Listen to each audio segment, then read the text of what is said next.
Well, hello. Are we live? Let me see. I don't know what happened with the restream. Something something malfunctioned. Okay, let me see here. Are we live? Are we live yet? Let me pull up the chat here. Okay. If chat, if y'all can hear me, see me, all the things, let me know. Something went awry. Maybe it's that full moon out there messing with something. I don't know. Welcome into the mod team, Butterfly and Rachel. Thank you for being here. Semi Sharp, we appreciate you coming in. Doug, welcome. Welcome in, guys. Y'all get comfortable. We got a good show tonight. Hey, Keith, welcome in. Hey, all right, y'all can hear me? Awesome, awesome. I don't know what happened to the intro. That's okay. All is well, as long as we're here. Great. Hey, EU, scallywag. Welcome in. Okay, guys, we're gonna see who all gets in here tonight and joins this conversation. Y'all know how we roll. Join the conversation, please do. And if you have any questions during the show for Mr. Steve along the way, he is a retired crime scene investigator, and he brings a lot to the table. So you can put a big Q in the front of it, and we're gonna try to get to questions as well, because y'all know we love to be a part of the conversation. We're going to do some discussion here on the Nancy Guthrie case and also talk about um, the True Crime Web Foundation that Mr. Steve runs. So, without further ado, I'm going to go ahead and get him up here because I am excited for this conversation. Welcome in, sir. Welcome in. Thank you. It's a pleasure to be here, and it's an honor. Thank you for having me. Oh, yeah, I'm so glad you said yes. I was like, I hope he says yes, and you did. So, you have a YouTube channel. For those who don't know, you do run a YouTube channel podcast, but you haven't been real active on the channel in a while, have you? Now, when I first created the YouTube channel, it was after my retirement from law enforcement, and I wanted to become a ambassador for law enforcement and work with the YouTube world and the web sleuths to try to answer some questions of how law enforcement looks at it from their perspective versus how web sleuths look at crimes and Hmm. elements of a crime. And I wanted to fill that void and started my YouTube channel and was very successful with it. And it led into where families started contacting me wishing for me to assist in some of their cold cases. And through that, someone found me, and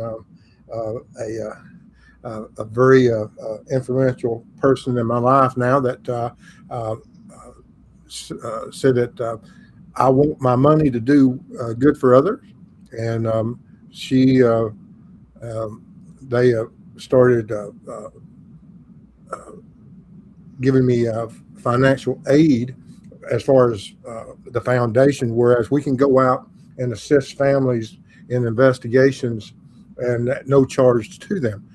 I don't, of course, pull a paycheck or anything from it, but it does pay for my travels and pays for certain elements of investigations for the thing.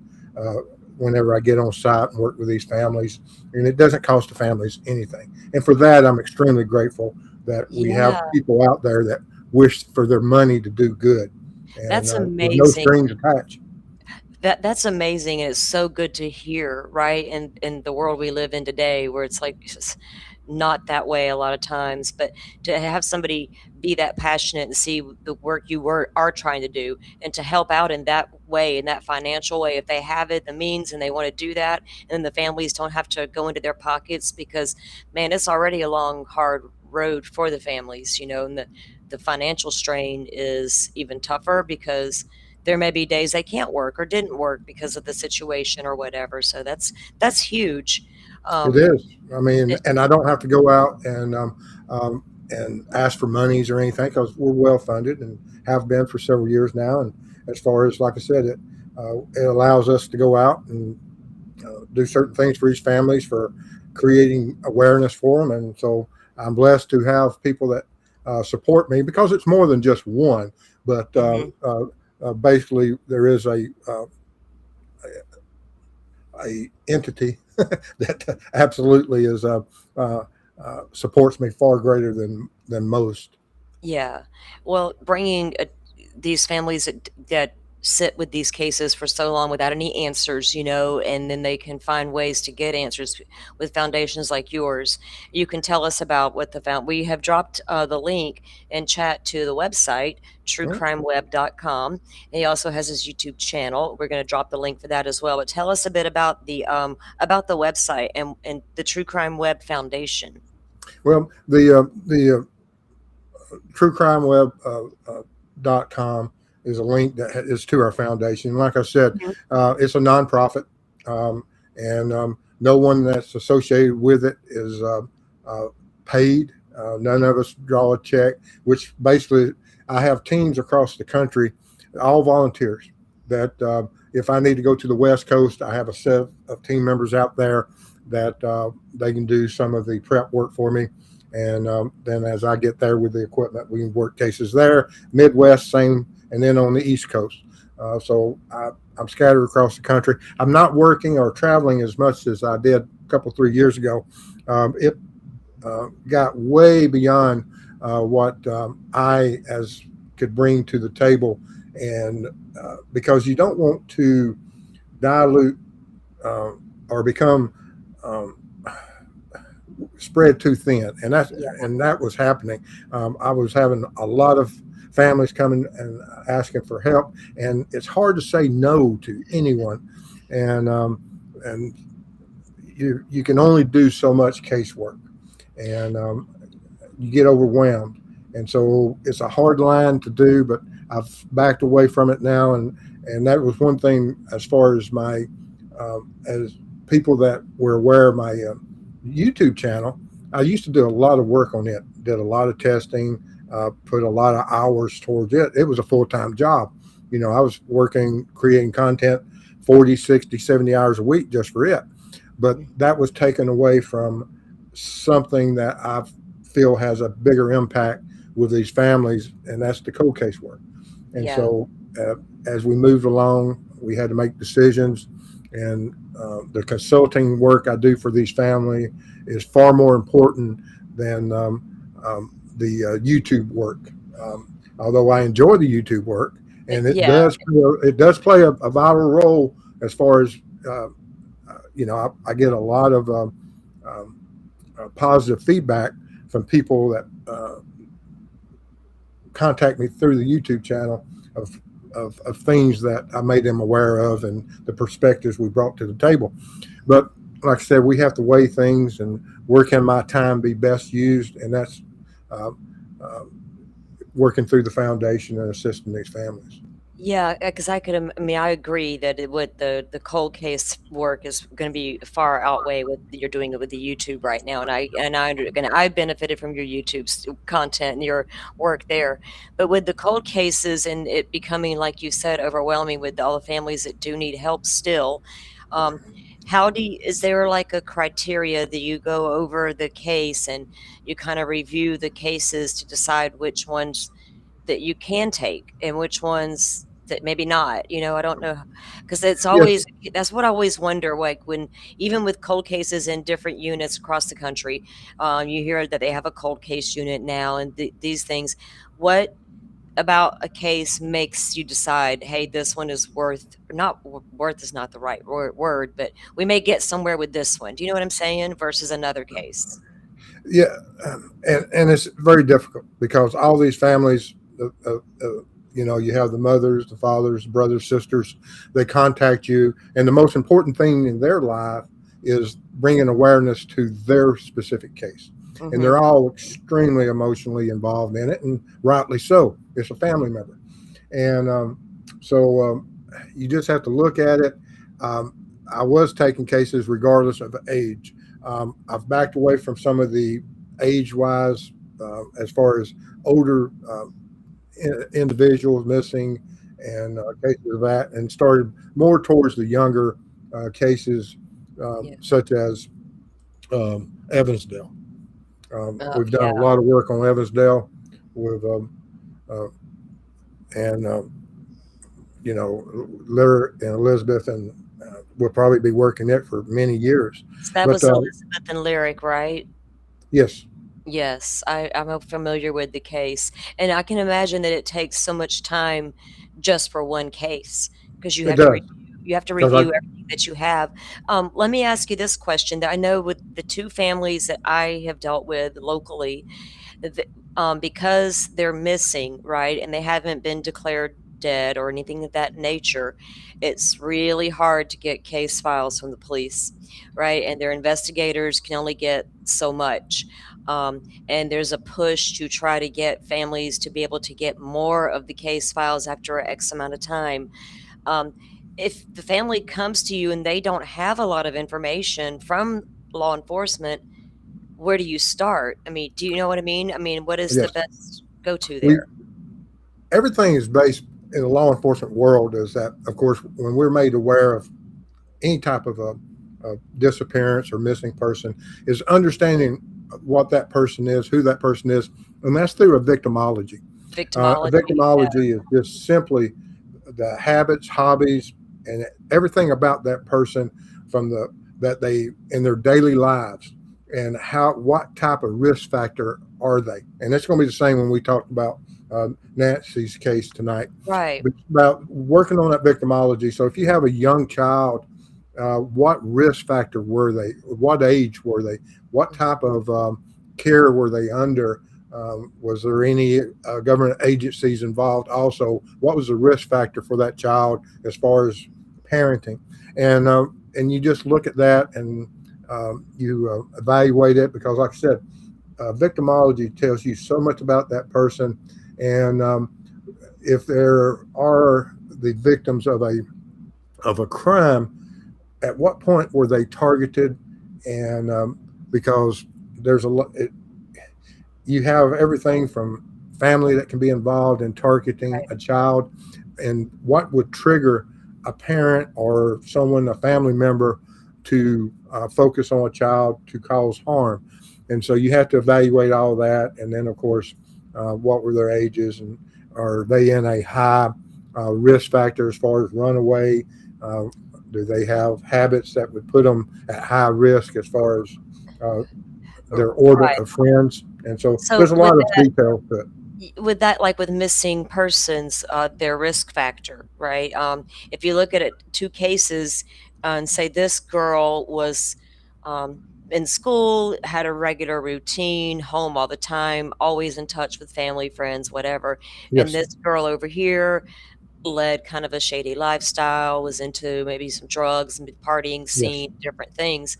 There's one's putting herself at more not blaming a victim, but one's no, going to put herself at more risk yes, because of her behaviors, right? Compared to the absolutely. other one. And Okay, right, yeah, regardless of what any single person does in their life, and as far as making decisions for themselves, it doesn't give someone else to be judge, jury, and executioner of that right. person for regardless of their lifestyle. But the probability of the girl who puts herself in a much more higher risk situation, something happening, is greater than the girl who doesn't put herself in those situations would be. Just the routine girl going home, school, and work. With, you know, Yeah, and but then we have the X factor. We have mm, that predator. What type of person is he looking for? Where's his hunting grounds, his stomping grounds? Is yeah, it at? Is he going to gyms? Is he going to shopping malls? Is he going outside of daycares, playgrounds? And so right. predators play a large role in it as far as risk factor.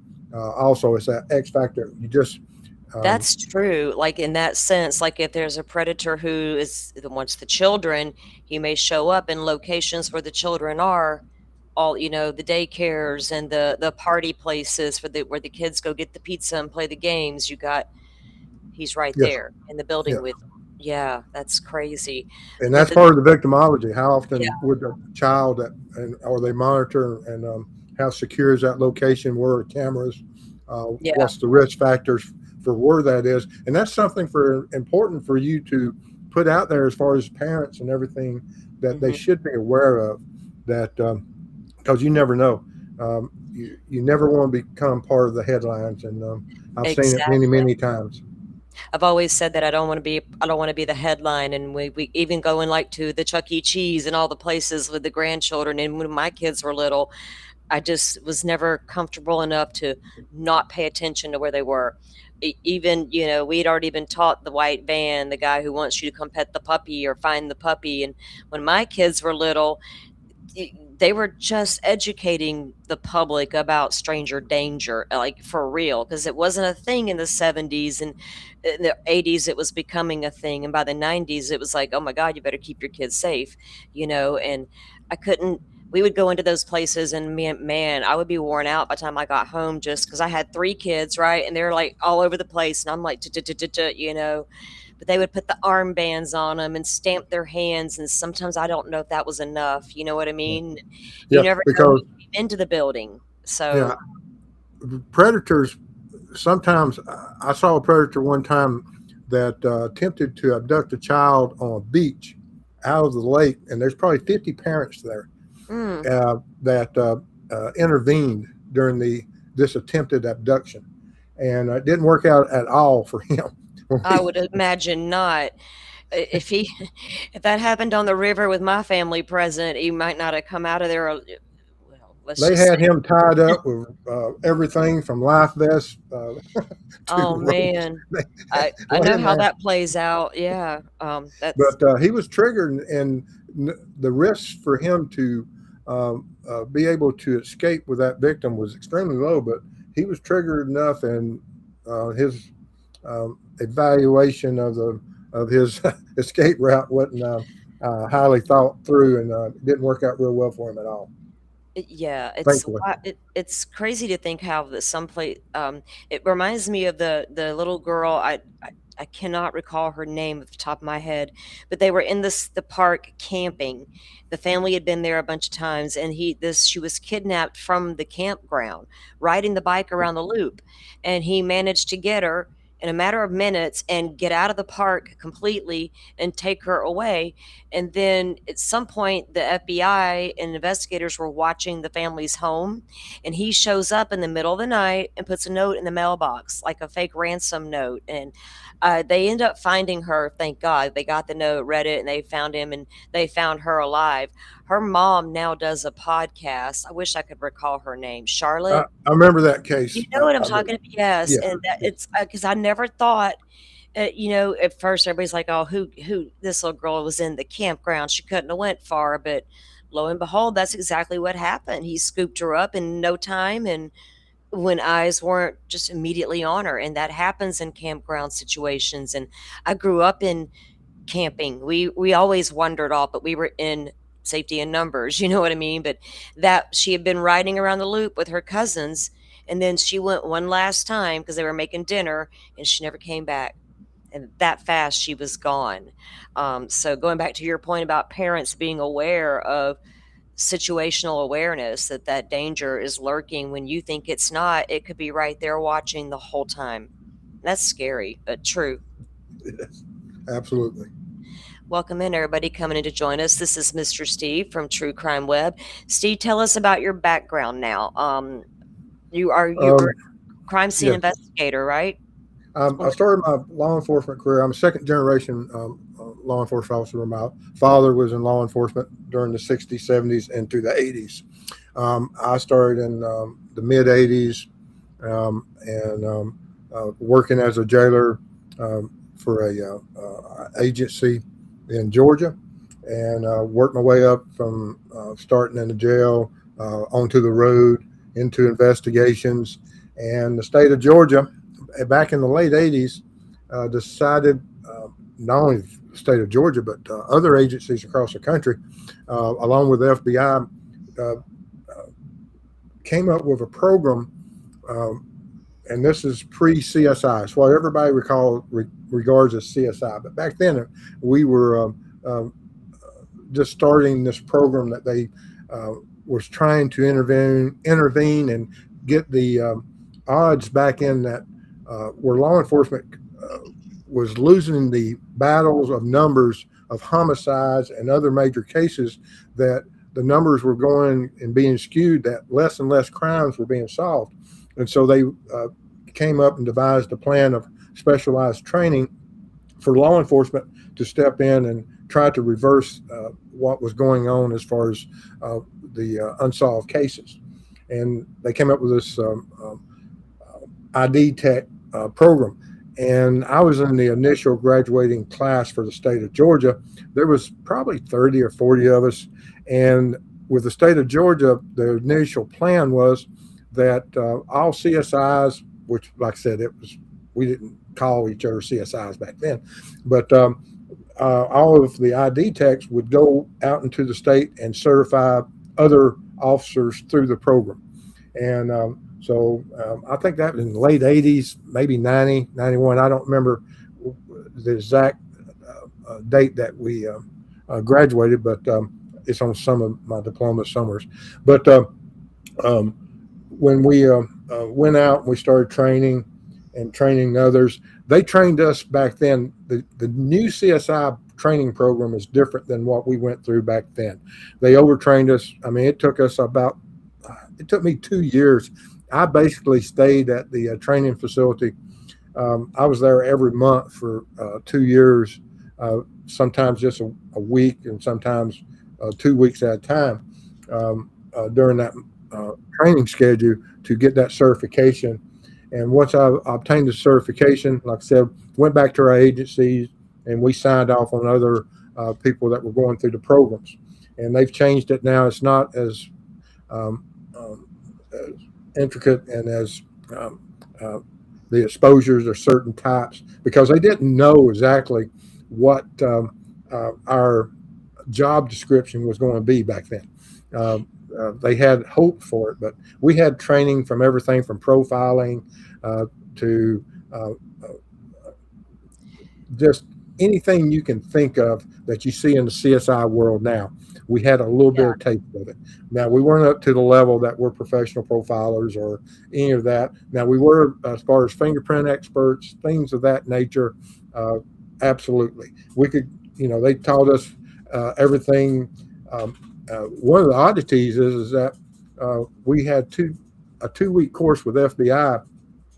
That back then, this was pre DNA of that there was an FBI group that traveled the world that ID plane crash victims, and their thought process is that if we could rebuild a plane crash, you can rebuild and reverse engineer any crime scene, which is basically true. And so that was part of their our training, and I won't fly because of that. Now I'm not getting that. I saw thousands and thousands of victims. You ain't getting me on no plane. Well, I have not been through that training, but do not get on planes either. I no, thank you. Um, so really, though, it was kind of basically training to help learn to go into a crime scene and to do a better job at collecting the crime scene evidence and what Well, to look for and how to do it better basically, and like you said, cases were going unsolved. There was a lot happening in the late 70s. And remember, I was just the other day, I remarked about how in the 70s it was all cop shows, cops and robbers everywhere. um, and with the way things were changing in the 80s, even with the DNA coming, and now, like you said, they were like beefing up their other methods and tools to bring to the table to fight crime.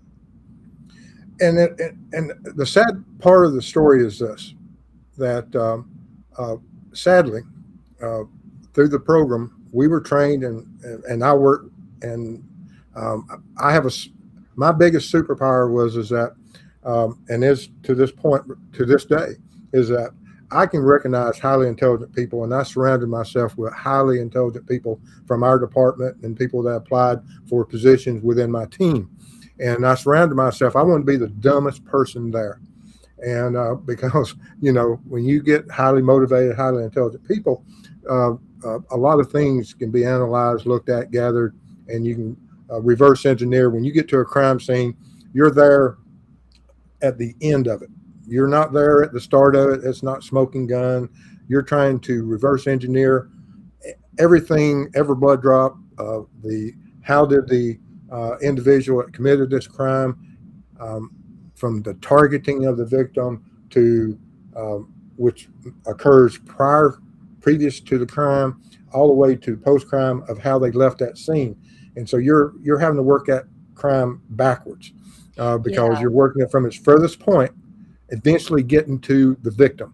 And then you're looking at that victim, and you're looking at everything of that victim through that victimology, from the financials to what their habits, hobbies, what were they doing in the last 24 hours, 48 hours, 72 hours, when did they become targeted, and what role did they play in becoming targeted.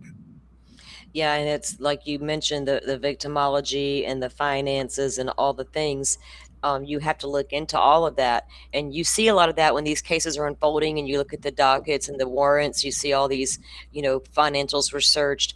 But when you walk into a crime scene, you kind of just want to stop and what happened here and how did it happen? And if you Yes. can look around and maybe let it tell the story. That's how a lot of them describe it. It's going to tell you, the scene will tell you the story if you just let it instead Yes. of.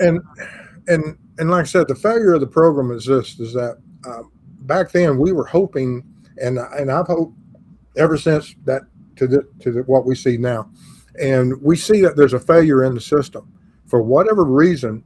You would think that from basically 40 years ago now, because it was in the 80s.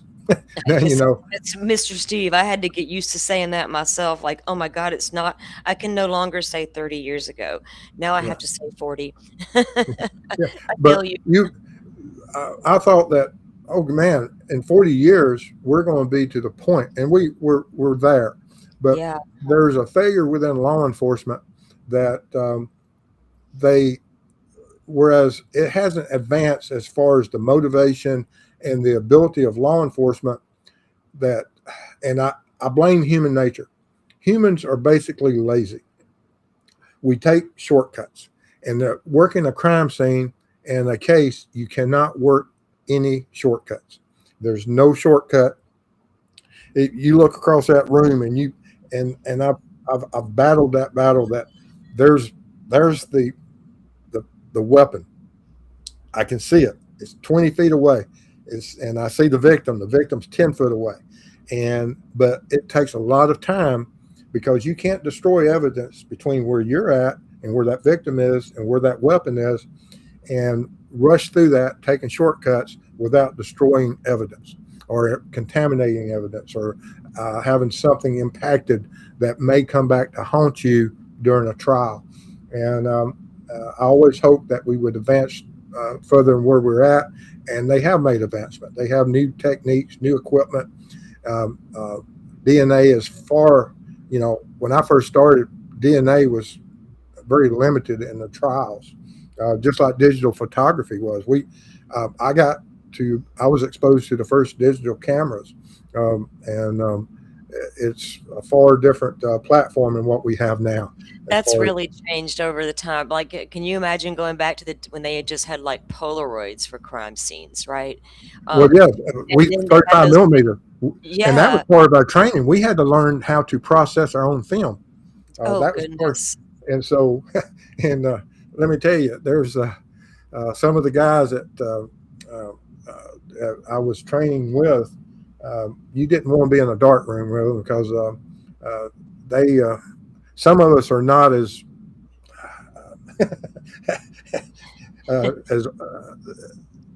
I, what would be the term, as far as being delicate and having um, Some a are high more degree of with our abilities, as far as because some of it is very intricate in how you handle certain things, especially in a dark room. And there was a lot of cussing when they turned out the lights with a group of you got 40 guys in there, um, and some of them weren't designed to be film developers. You would see that on the old cop shows. They would be in the dark room waiting for the film to develop, and it would the image would come out, and there's the guy, Um, and to think back about how it was in the mid '80s and early '90s, and where it was headed, like with the DNA and all the things. What we thought we knew then, what we really didn't know, how far it would go, and how in 40 years what it would be like, and now we see it, like you say, in real time. And like you going back, like you said, when you enter that room and you see that victim and you see that weapon and you see the blood and you rush through, then you've made mistakes because you can contaminate and also lose evidence. Going into the Nancy Guthrie case, we have the big fear that that could have happened there. We don't know much about the actual investigators except what the sheriff has said about their, and then the other law enforcement has spoke out about them. They don't really talk bad about them, but they were all not homicide detectives. They were now, but they had never really, investigated any. They did have experience, but they weren't homicide experience and things like that. I don't know how much of that played a factor in a good crime scene versus a bad one. And then we know the sheriff releasing it early. I just feel like there's, and not taking the rug out front immediately. There's just a lot of things that feel like it. A lot of. Do you feel like a lot of lost evidence was there, or the potential to lose was there? Oh yes, from that doormat that's left outside to those blood tiles to Yeah. how what processes were made. Did they use luminol? Did they attempt to see if there's any other blood transfers that can only be seen through certain developmental processes and chemical reactions, like on this floor here? That what else is there that we can't see with the naked eye that you might possibly see with alternate light sources? Um, did they do that? I don't know. But we have this everything from um, the doormat, which has fibers, which if we look at Lacar's exchange principle, which is an investigative term that we all learn in the CSI world, that everything about your home environment you carry with you throughout your day, Yep. every day. That when you leave your house that in the morning, you take your pet hair, you take your hair, you take It, your skin cells, you take people that are within the home with you, you take things of them that has been transferred to you that collected on your clothing, on your shoes, transfer it to your car, to the fibers of the carpets in the vehicle, seat covers, headrest, and you transfer that throughout. And then when you step on such as this doormat, you reverse it. You take the fibers from the doormat and you take it back to your car, to your home, and you have the DNA of these flowers and these stems and of Nancy Guthrie that you take with you. But we see all this evidence sitting here, and me, I, uh, at a minimum, uh, this, and they may have. I just don't see evidence of chemical enhancement of this crime scene, and I believe the doormat's still there to this day. But there's a lot of things I'm not happy with. Um, I don't think that doorknobs would be there. I'd have them for the fact that you don't always have the ability to process everything on scene. You take it to a controlled lab and handle it there. That way, you can look at the doorknobs, look at the locks, see if they were jimmied, um, uh, and process it because there's certain ways of processing each item that can be destructive to the next process. If you're looking for DNA and you're going to be doing swabs versus looking for fingerprints, two different techniques, and it's a different process. You just have to know which way you want to run with it. Yeah, and we know, when they first arrived, the law enforcement, they didn't know they were going to uncover footage of a masked man at the front door. But the fact that the blood was there alone should have been cause enough to take that rug and those branches of the flowers, because there was blood very, very close to the mat. Who's to say there wasn't blood on the mat? And like you said, low cards exchange, you bring it with you and you're going to take it with you. Um, that DNA exchange, all the fibers and things like that. He could have left something on there, and like you said, take the fibers with him. And as far as the vines, we know he had the bite light in his mouth. There could have been saliva from his hands transferred onto the vines. And Absolutely. so when the FBI went back and put up the tent and took the measuring device in with them, and then they came out later and told us the height measurements and all this. We don't know what they did when that tent was up other than take measurements, right? I don't Yes. know if they did anything further that we couldn't see and what it would matter now because of the fact that it's all tainted. Do you know what I mean? Contaminated scene now.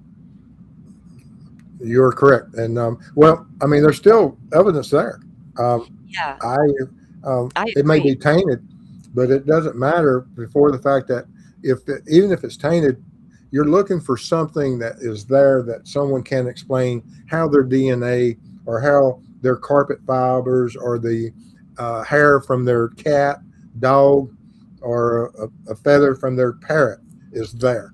I mean, you know that, uh, and you're looking for that because only through absolute contact can some of those things be exchanged. And it can be, you know, you can have where five other people have been there since then, or 50 people, but you're still looking for that needle in a haystack. And if you can find someone that has a criminal background uh, profile, and we rely a lot on DNA now. Well, I was wondering if the FBI didn't, knowing, because when they went in there with the tent, they knew there had been a man at the door. At that point, I wonder if they took those flowers, the vines, because the fact that there could be DNA on there. Now, would a defense attorney fight that later? Yeah, but what if they just used it for IGG, a tool, and not was Yeah. not going to come into court, right? I would have took it. What would you have done? Oh, absolutely. You wouldn't see none of this there. No. Um, I, I've cut tile from inside the house. I've linoleum. It At was least nothing. If I had a bloody footprint, you're just going to have a big whoever family member that's coming back uh, to clean up um, or whatever. Which they didn't care. All they wanted was justice for their family, and they understood the process. And right. our department, we understood that to collect evidence, sometimes you have to weigh the value of seeking justice over the damage that you're going to cause Damage. to that home. Well, we And saw in the Idaho 4 case when they went back in to, do Pharaoh scans, they had taken the boards off the windows, and one of the media got a really close up into Madison Mogen's bedroom, and you could literally see where the wall cutout was, right? And we knew they had cut out sections of floor, and I'd heard that in other cases, like you said, you would cut those in to preserve, but they just left it there for media to walk upon. Now, I do have a video that Fox News had, and it's going to show from the front walk as they're approaching. You're going to see the blue shirt that they gave for the scent dogs. It was for the scent dogs to use. It got left laying there on the rocks, and they've confirmed that's what that was. Sheriff Nanos has come out and said that was left there accidentally. So then it's going to show walking all the way up the walkway up to this area here, and then they're going to walk back down and show us the blood that how far out it actually does extend, because there's one profile, not profiler, but Jim Clemente. I have heard the best analysis from him out of everybody, because when you look at the blood spatter on the front steps there, on the walk there, the one spot that looks like a cough or an aspiration spot, I always felt like that was had to be closer to the ground versus someone standing up and coughing downward, face head down. And he gives a good explanation of that. But I want to take a look at the video, um, and you can give us your take on it. Some people theorize that maybe she was picked up at this point and then carried all the way down, but there's blood all the way down as well. I'm not convinced that she was carried. I think she could have been walked out with assistance. You know what I mean? Arm in arm, walked her yeah, out. I'm not saying someone didn't pick her up and carry her out, but I don't know. I'm on the fence about that. So I'm going to yes, pull up this video. Let me, and it's Brian Enton had also walked up there and got footage of it right away, um, after the scene was released by the sheriff, and so did uh, Fox News Mike Ruiz. Now, he did not post this in the beginning when they first got it because of the family. They held off, but it's there now. Okay, so let me get this up on the screen. We can all take a look at it together. Oops, let me, one moment. Let me fix everything first. Oh, there we go. Okay.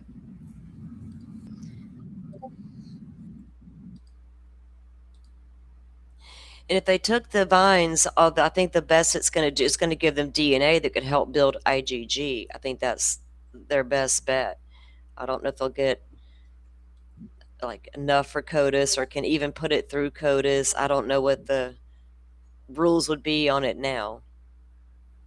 Okay. So this is video of what they found that day. So there's the blue shirt to the left. That was Nancy Guthrie's, and that was what the scent dogs used. And then as he walks up, you can start to see the see it's all the way out. And there's an Amazon package that was delivered after the crime. Now that just quickly showed the front. Now see all the way out to here, there's more blood drops, but it's not like a ton. There's not a lot. over this spot. And the reason I can There's a close up of the cough aspirated spot that popped up in the Brian Enton video that we were going to look at. But that video that I just showed shows basically how far that it does come down the sidewalk somewhat, which it tells us there was a car sitting right out there waiting, you know. But there was a lot, I think, that could have been recovered off that front porch. We all know that just wasn't. And how bad, you know, going from the initial, if it was that bad outside, what kind of mistakes were made inside or overlooked is what I'm worried about. Yeah, I went out and I did some work for another YouTube channel, and was able to recreate a similar size expirated blood pattern. And of course, I didn't create a video of it for the fact I don't want to teach or train people how to create crime scenes. But anyway, and my findings are are right along with everybody else. That I believe that she was somewhere between 12 and 16 inches, that positioned and face down like this above the tile. I love that. I love that you have that visual. And then also that the other that I believe that for her to be in the position and her face to be within 12 to 16 inches of the tile, that she's more than likely on her knees, bound or restrained in some manner, for the fact that if she received an injury and she touched her face and she touches the ground, there's going to be some type of identifiable transfer. You're going to see partial fingers, palms, or partial handprints on the towel, and we don't have that in any of these images. We just have blood droplets, and those blood droplets can get to that size. And you know, the higher up that you are, the blood at a certain point of height, all of them get to be about the size of a nickel. Yeah. And that blood droplet doesn't matter once it gets to that maximum size. If that blood drop formed 100 feet up, when it hits the ground, it's at terminal velocity. It's going to still be about the same size of a nickel, same as if it's like 2 or 3 feet above. So it's hard to determine blood distance above 2 or 3 as far as individual blood droplets. Expirated, when you have low velocity and medium velocity blood droplets, that's a different story.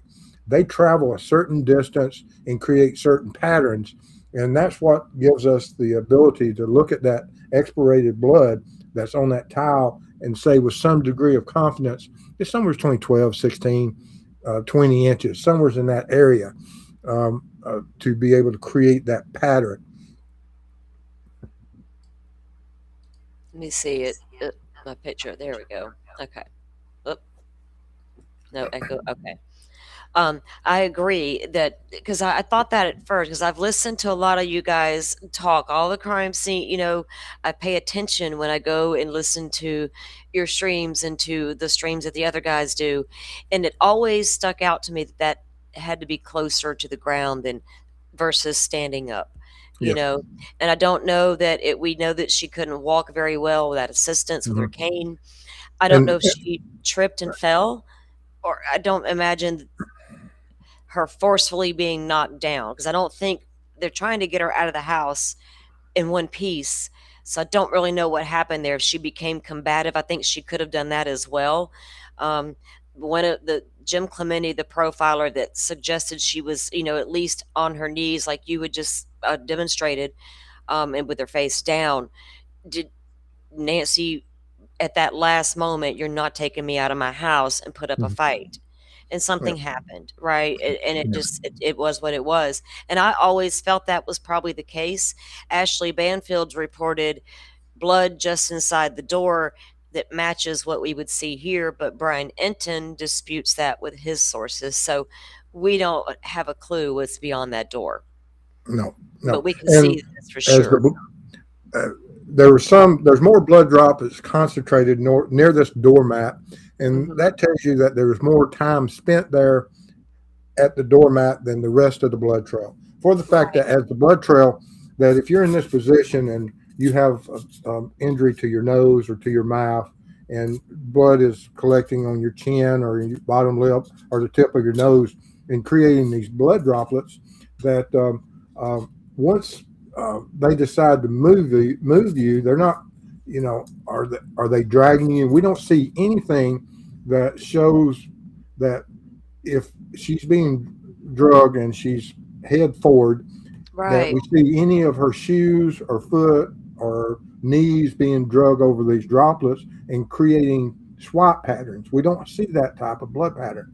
So, what was creating these blood droplets, and how was she not uh, when these blood droplets? How come we don't have foot uh, prints on the blood? Uh, and we just don't see that. Now we do see a couple of repeat patterns, I believe, are shoe prints patterns that I've talked about on other shows. And but uh, Do the so blood you trail, believe there is some sort of shoe print patterns up there on the patio, but yes, right, I okay. believe so. Um, from the expirated blood, if you see with expirated blood, if that was your 12 o'clock, a dead center of a clock, about Yeah, 7 o'clock below that, and probably looks like about if those are 1 foot tiles, you look about 10 to 12 inches down. That heavy dark area is a pattern. And then probably another 6 or 7 inches below that, in the same 7 o'clock, down on the next tile is a repeat of that. And so we're repeating patterns. It's typically from a shoe or a partial shoe print. oh, okay. Let's see. Now with the uh, do you think that somebody helped her up and they walked away, or they maybe picked her up? I think there's more than just one person up there with her. Well, if If she that weighed, I think someone says she weighed like 140 pounds.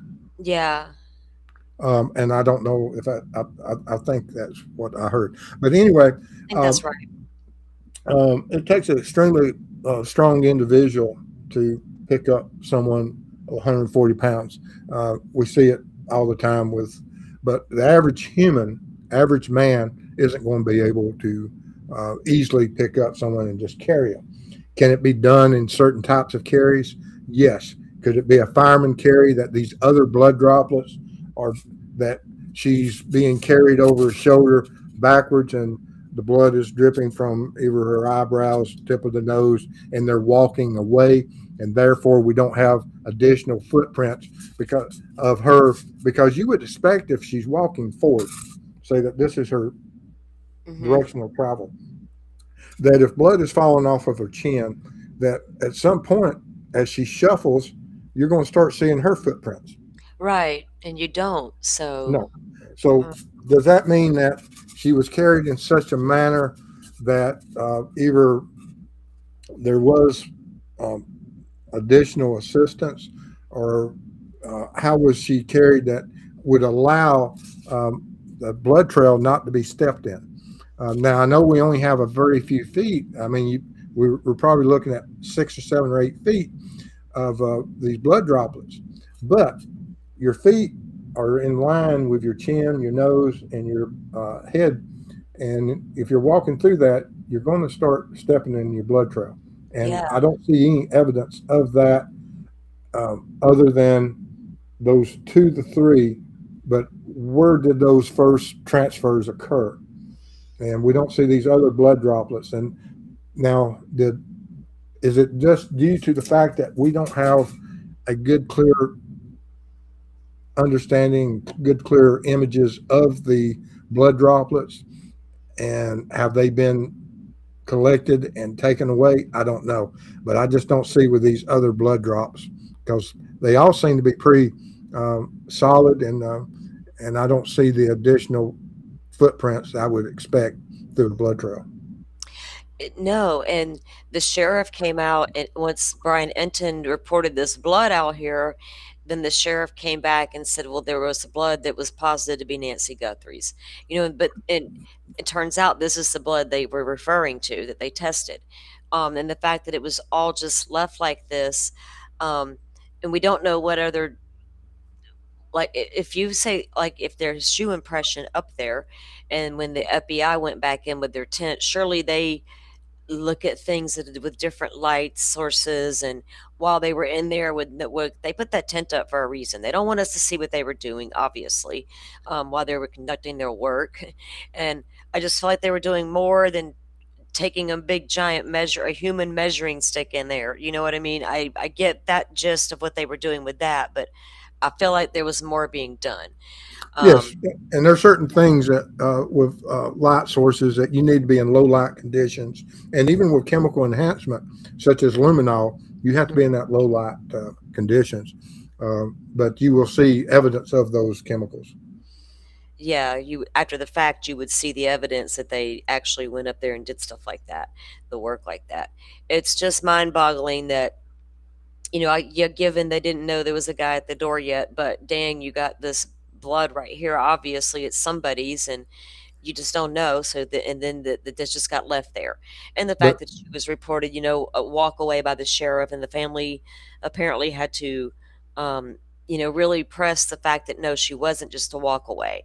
So it seems like a whole lot of time and evidence could have been lost in the first 12 hours alone. and that's the thing that if there is blood transfer and it's very um, um, faint, that the processing it with certain chemicals are going to show um, a difference of someone stepping on a dried blood stain versus a wet blood stain and making a step is two different things. And you'll see that difference whenever you process it. And so even once they realize, hey, we have a guy that was here on at least two occasions, same night or different nights, doesn't matter. But he went to that front door at least twice that we know of. And he spent time in that home for a substantial amount of time. And, we have to evaluate what was his motive for being there. Is it an abduction? Is it a kidnapping? And what is the motive for those abductions and kidnapping? It Well, can be more than just for profit. There's other oh, reasons people get abducted. most definitely, and I think that's a big factor here in this case. Even with this handrail out here, evidence could have been on that handrail from the perpetrator touching it. Miss Nancy, I would expect hers to be there. But going, like you said just now, what could be behind this? We quickly ruled out robbery gone wrong, assault SA gone wrong, going through the victimology and things of that nature, like you were talking about earlier. Who would have been that guy at the door? I've got the video of him as well, but it's this guy here. Who is he, and where did he take Miss Nancy? That's my biggest question. Who are you, and where did you take Miss Nancy? So, with that said, do you, did you ever buy into kidnap for ransom that went wrong? I'm sure you heard about the TMZ of it all, the ransom letters. I call them TMZ of it all because every time they're brought up, TMZ is brought up. And I'm like, no, no, no, no. The first two were different. I always stressed that. The first two were different, right? And then Savannah comes out with her video or her interview over on the Today Show and says that she thought the first two ransom letters were real.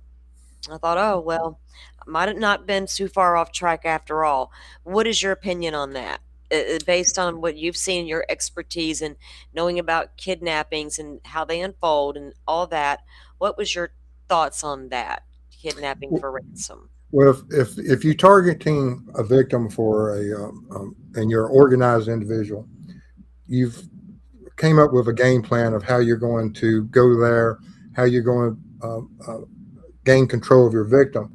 But while you're also there, and you have your victim there, and you're having to make decisions of what you're going to take with you from the crime scene, and you know that, oh, I can't take her phone, but I have the victim here, I have control of the victim, and you tell the victim, we need to call your family member, unlock your phone. And regardless if you let the victim call or not, but you get the phone unlocked and you get all their contact information. And then you contact the family. You don't go through TMZ. Right. But you have absolute control of that victim. And we're speculating that there's a time frame that he's there in the residence for at least 40 minutes or so.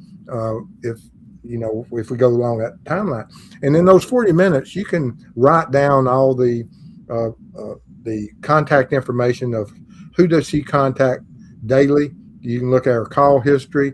You can look at her family history.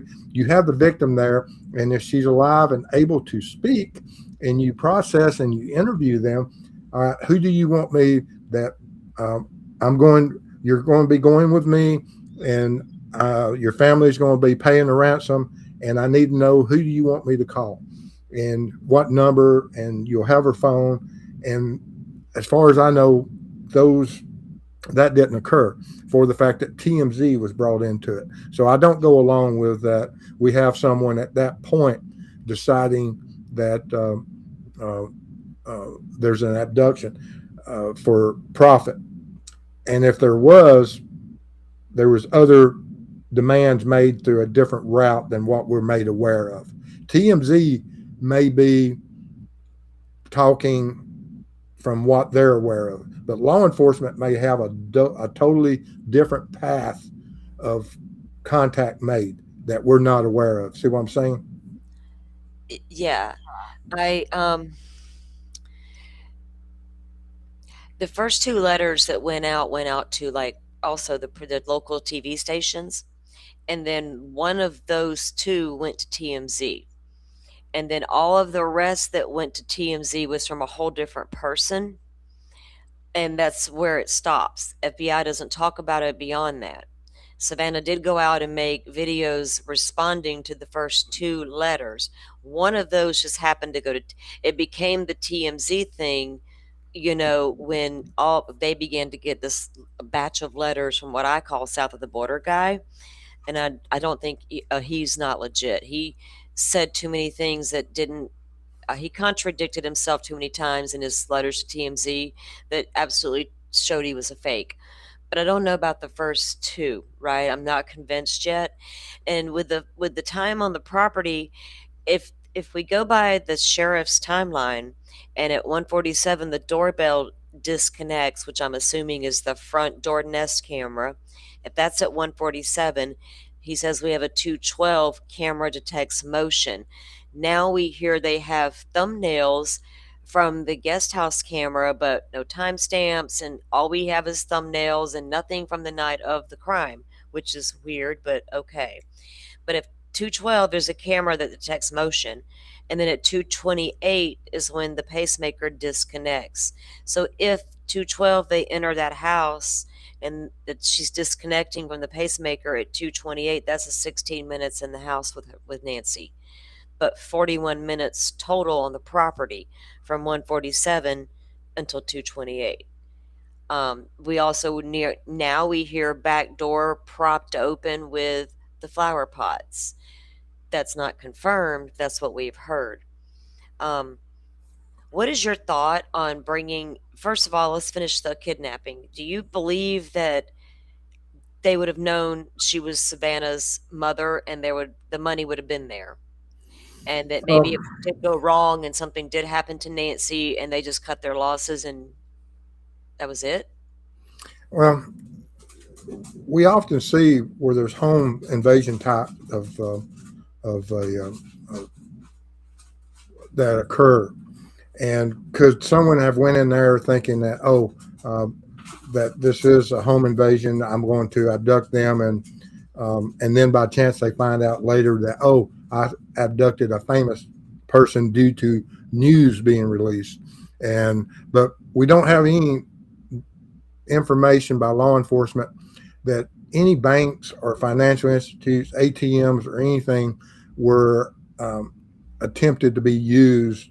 You know, we often see where home invasions where victims are taken immediately to those financial institutes, and some type of money withdrawal is Yeah. occurs, and we don't have any information of that. Doesn't mean it didn't happen. Law enforcement, we're everybody thinks that we know everything that law enforcement knows. I don't believe so. So, Um, like, it could have been someone that came in, took her, regardless, didn't really know who she was. and But then due to the headlines, finds out, uh-oh. uh-oh. Yeah, I mean, I can see that because I understand what you're saying, because that was a thing for a while. It seemed like forcing, especially the elderly, to the ATM, and the ATM is filming the victim's last location. It seemed like there was a lot of that happening for a while, where they would force them to the ATM and get the money. Um, could that have occurred here? It was a random situation. Would you lean more toward that than an actual kidnap for ransom because she was Savannah Guthrie's mother and they knew that there was millions involved, or could be potentially be involved? Well, the thing that tells us that there is a possibility that some research was done through the internet regarding uh, uh, uh, Suzanne and Nancy's address that was searched prior to. And it depends if that person is the one that was targeting her, and how far along has investigation gone down those avenues. Um, and You always have the revenge possibility that it is due to that she is Nancy's, that Nancy is the mother to um, to a world famous personality or whatever level of recognition she has. So um, there is always that possibility because we see stalkers all the time, and you know, it we can speculate on dozens of reasons of why she could have been targeted and which one is more likely than the other. And I really don't know. Although law enforcement from the get go says that she was targeted. What did they, that it was an abduction, because I think they wrote off that it was a burglary gone bad. It was any of those scenarios, that Well, it was it an took the actual sheriff a abduction. while. They haven't, the sheriff, in the beginning apparently thought, was convinced she walked away, and the family has even, it went out and said so publicly that we had to continue to push that she didn't just walk away. So at some point he finally realized that she was taken from that home, but he's never like publicly said this is a kidnapping, right? Someone has taken Miss Guthrie and we don't. He just kind of like we throws his hands in the air with a we don't know kind of thing. We're investigating, and then he wants to know more about what's being reported about himself. It's weird, but we don't know much, other than like you said, nothing has been reported about her be any activity in her bank account, right? Like her being forced to the ATM. Um, Nothing from the people who have checked the Bitcoin address that was submitted with those first two letters. There was one small deposit made into the account, but nothing was touched. Now we find out from local media who also received the first two letters that there was also a note placed to the kidnapper inside the message back from the family to the Bitcoin address, right? And I have what she said. Um, and that's all we know. is that Savannah thinks those could have been real. The FBI won't say anything, obviously. Um, the sheriff doesn't know. So we don't know if this was a legitimate kidnap for ransom gone wrong, which I think is could have been, very well could have happened considering Savannah's worth a lot of money. Could have been planned and it just went terribly wrong. And they cut their losses and walked away. Or like you said, they went in with random victim, and then it turns out she happened to be Nancy Guthrie. Or my biggest theory was it was a stalker. Mhm. And I said that early on, and it was not taken seriously for a long, long time. And it's just now being talked about seriously through some of the profilers.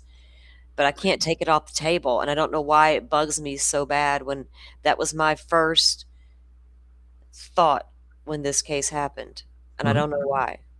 Yeah, and like I said, it depends when she become targeted, and that's from her victimology. Going to say a lot. What was her risk? I mean, how often was she? Did she leave her home? How did she leave her home? And what environments did she go to?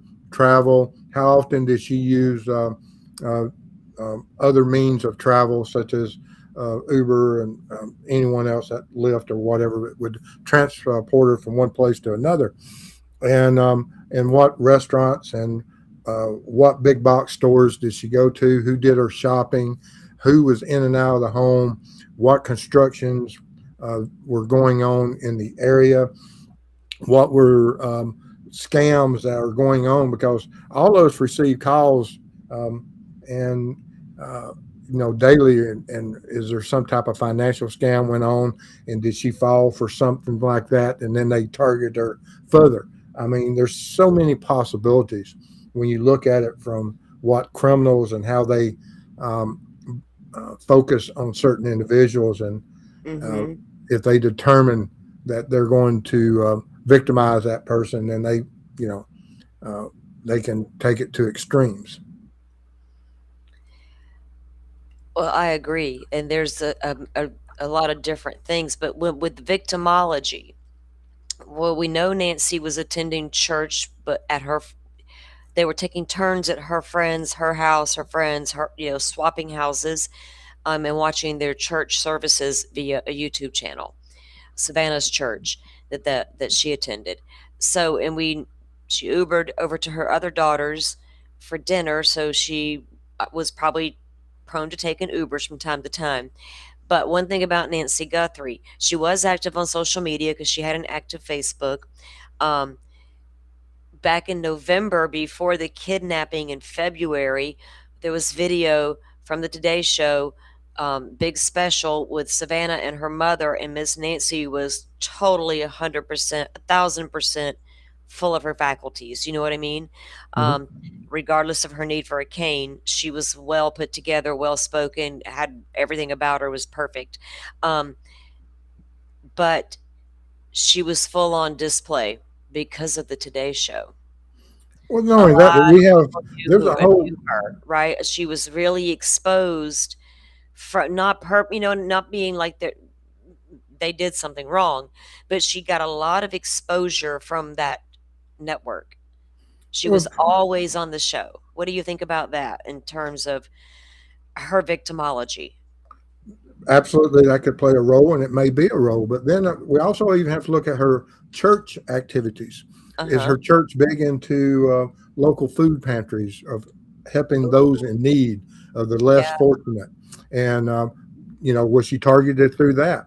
And that's the crazy part about law enforcement, of that they that's have to look in. actually very good. See, you would never have tunnel vision, would you, Mr. Steve? I don't think you would get tunnel vision very easily because you think about all the different scenarios, and I like to think about them all, but like you just mentioned, what activities through her church organizations was she doing? Was she Yes. helping feed the homeless, and did someone hone in on her through that nature of that nature? Because it very well could have been someone that she knew of or knew, but not like on a super personal level. Oh yes, and then you have jail ministries. I'm telling you, there's Oh, so many things that occur through churches and everything that you have to be aware of. And like I said, there's so many possible, and law enforcement is trained to look at all of those and not get that tunnel vision of what's right. just social media or what's the main talking points right now, and that's what takes law enforcement. They have to divide their forces and look at all of this and dedicate time towards each of these avenues. And it's Right. painstaking, and it's not it's not a TV show. It takes a lot of time to follow through all those possibilities. Yeah, to like look at her volunteer groups and her activities and things that she was a part of, and even like we'd already discussed like people who had ever been employed at her home, even in the past, from a housekeeper. It could, you know, theorizing, it could be like a housekeeper could know somebody, and that somebody could have known the housekeeper worked there and learned of Miss Nancy through that person, right? Yeah. And that's all it would have taken in some cases.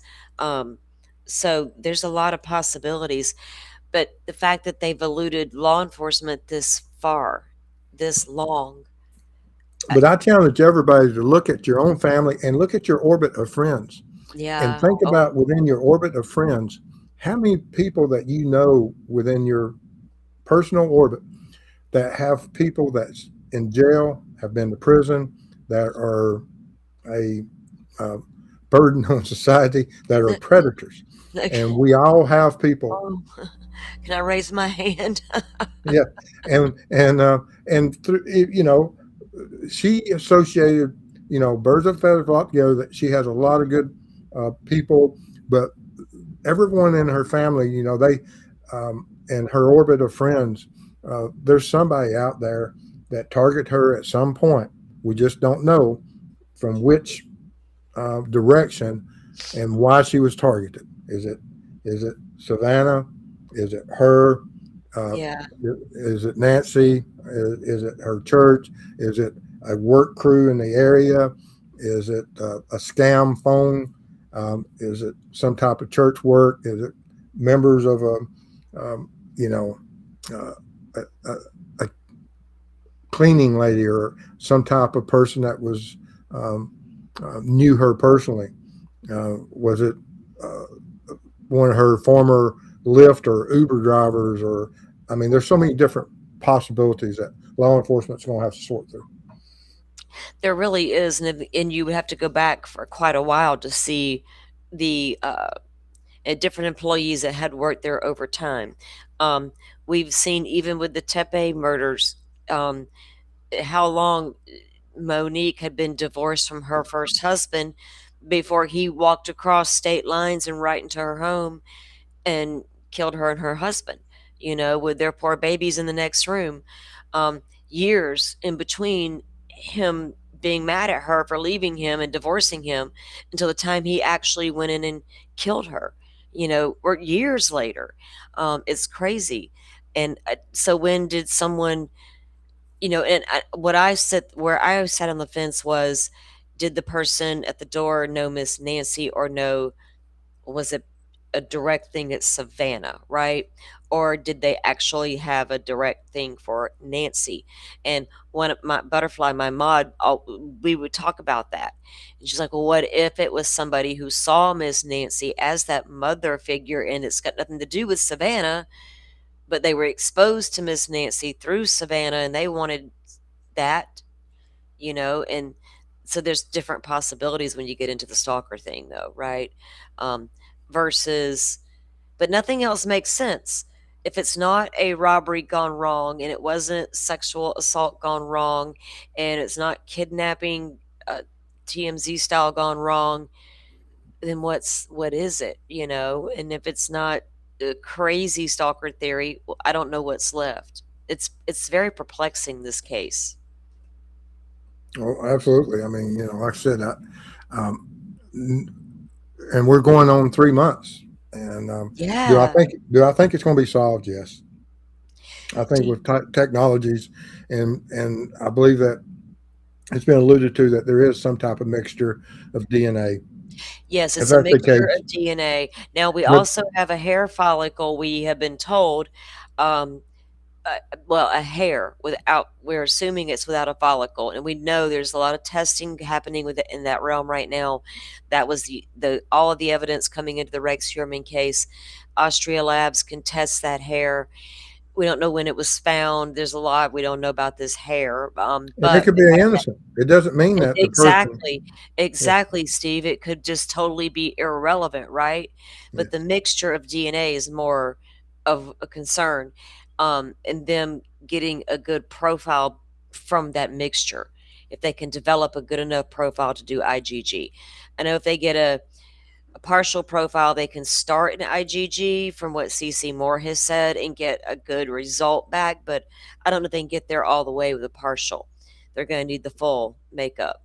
And that she said that the technology on that is come so far, and that the lab in Florida actually had a system they were planning to roll out next year for this very testing, but they could have fast forwarded things.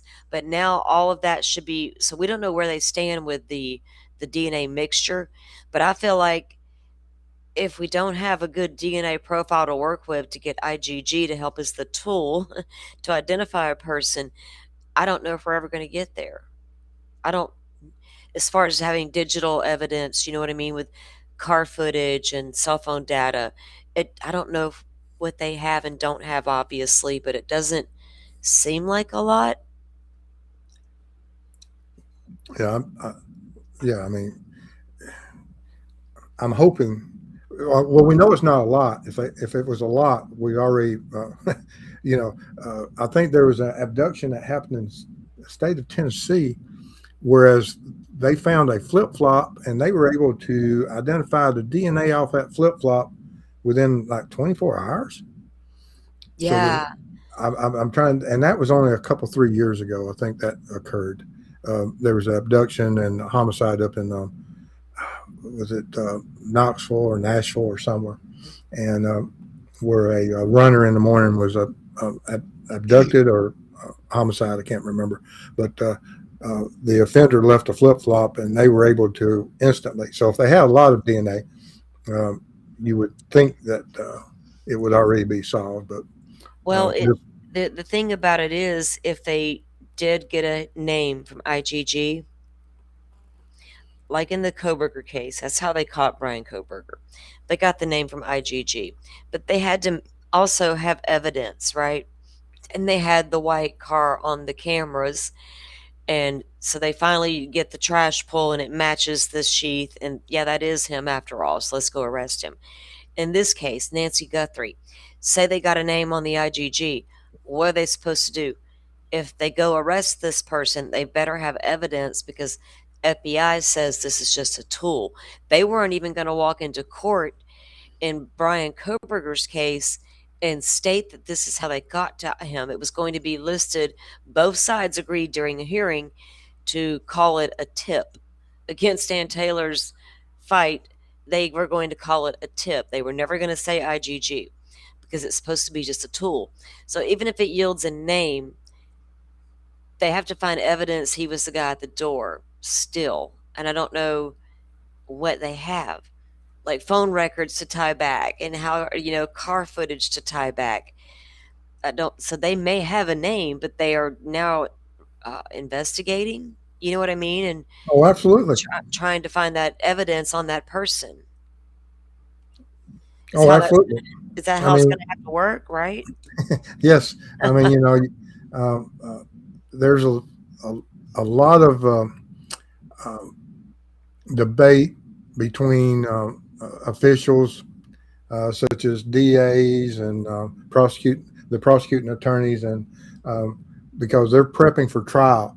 And just because law enforcement says, "Hey, this is our guy," doesn't mean that instantly a warrant is obtained.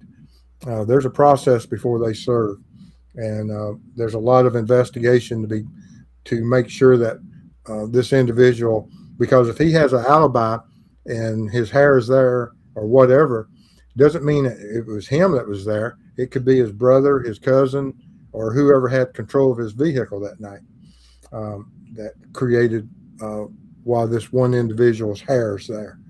But that takes investigations to determine that. Yeah. Do, I have a hard. I just not knowing. My thing is with profiling because if I don't know the guy's intention at the door, like if he was there to kidnap for a ransom, or if he was there for because he's a stalker obsessed with Nancy or Savannah, would make a difference to me. Um, and if they're close by, would they take her close by and keep her close by? Was the intent to keep her alive? Either way, if it's a kidnap for ransom, obviously they'd want to keep her alive because the intent would be to return her for the money. But I don't know what the intent of a stalker would be other than to hurt Savannah. And I Brian Enton actually just dropped a really good video with FBI profilers. Jim Clemente is one of them, and the Steve. What's the other guy's name? I believe his first name is Steve as well. He's really good too. And they're circling back, and they're like visiting the stalker theory. And the FBI agent, retired agent, said that when he worked the bureau still, he had a guy that worked out at NBC. And he has said this numerous times on different shows that NBC would approach, we have another one. That's how he put it. We have another one. And what he meant, he said, was the female employees at NBC always had a stalker type individual. They were always receiving communications. And, go check this out, go check this guy out. So the the fact that Savannah probably would have gotten some sort of communication is a really high probability, and that they would have absolutely have checked all of that as well, right? Going through her emails, and maybe she didn't check emails from the crazies, you know what I mean? Or a possible potential stalker. It was just there, like with all the other stuff she gets. I'm gonna go out on a limb. I guarantee you that Savannah has stalkers. Now, Yeah, does just because she has stalkers, does that mean that the stalker that they're looking at is the one that did the abduction? She's probably had right. several. I mean, because it takes a lot of nerve to do what was done here, right? There's a lot of nerve to walk up to that Oh, door in the middle of the night. and Take, why? yeah, you would Uh, have to be. I mean, if you got the back doors propped open and you have an entry that way, why even go to the most fortified door with a camera twice? exactly. Why would you, Twice. Mr. Steve? Why? What is your thought process behind that? Because in my opinion, because I'm trying to think, if I'm in that house trying to get this lady out, do I not know she can't make it far without her cane? Am I thinking I'm going out the back door with her, so I'm going to prop it open, and then something happened that changed my plan? But Yeah. what's your thought process behind that?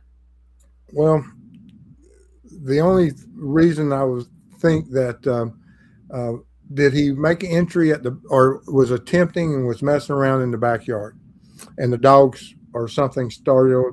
Did a automatic floodlight came on from the neighbors or from her house?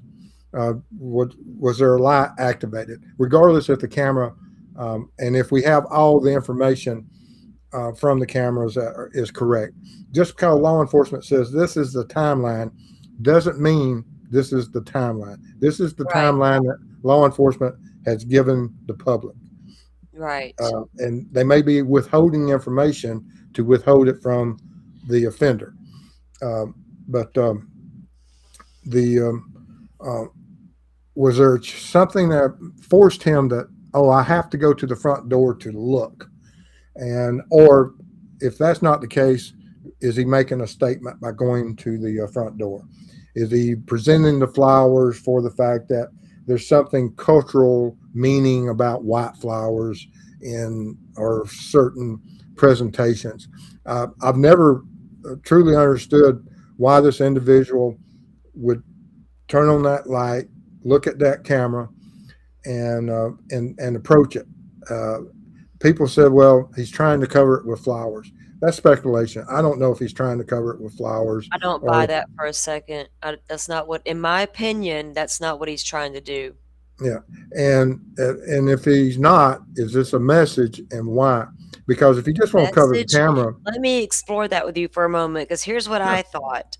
After, and I can play the video in the background while we're talking. Actually, when I first saw this, everybody was saying covering up the cameras, and I'm like, so I'm sitting at home, alone, and I'm watching the video, and I thought, that's so ridiculous to think. First of all, how are you going to cover them up? They're not going to stick on there. They're not sticky vines. You can't stick it over the lens. So what was the point of that? And then I thought about it, and it's like his fingers are so chubby because they're thick with these thick gloves on, and the way he chose to bend those vines as he's walking back toward the camera, is he trying to wedge that vine between the camera and the bracket to pop that camera lens, the whole thing off the bracket, to pop it off with? Because he looked around for something and he come back with that. And even to me, it even looks like he gestures to someone as he picks it up. And he appears to walk from the left side of this house.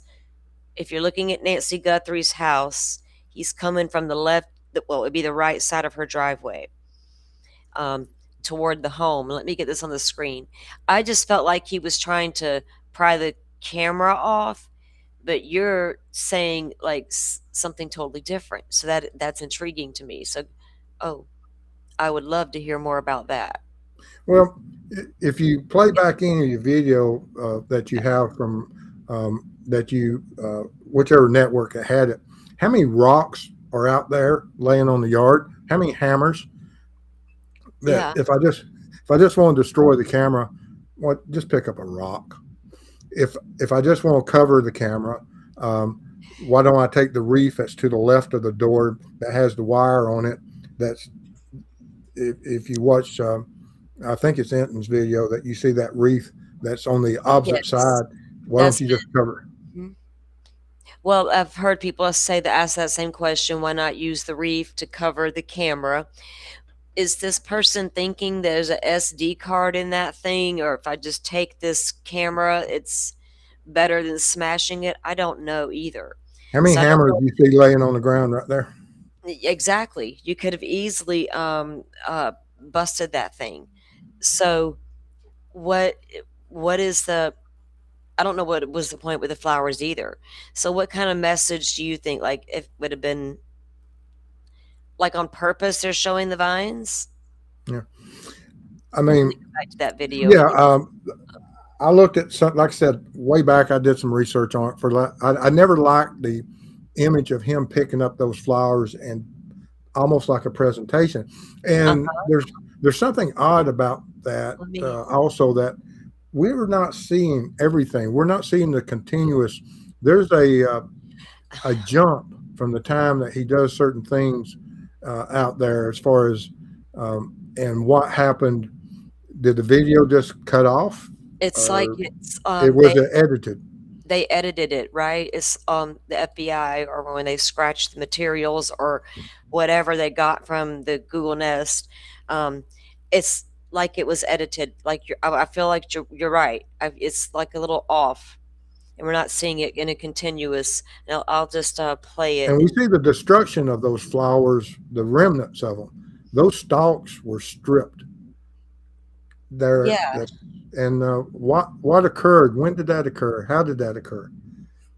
So, and why do that? Why strip the stalks like that and then Yeah, drop the vines right there? yeah. Um, and what did you make of him carrying his gun like that on his and the way he carried it? Everybody's had their opinion. What do you think about that? Well, there's a couple of reasons that you might carry a weapon. Is this when you first get out of your vehicle and you have your weapon on? If you're driving a vehicle, carrying a weapon, and I carried a gun for 20 years. Well, I carried it more now. I carry a gun every day now. So I've carried a gun for 40 plus years.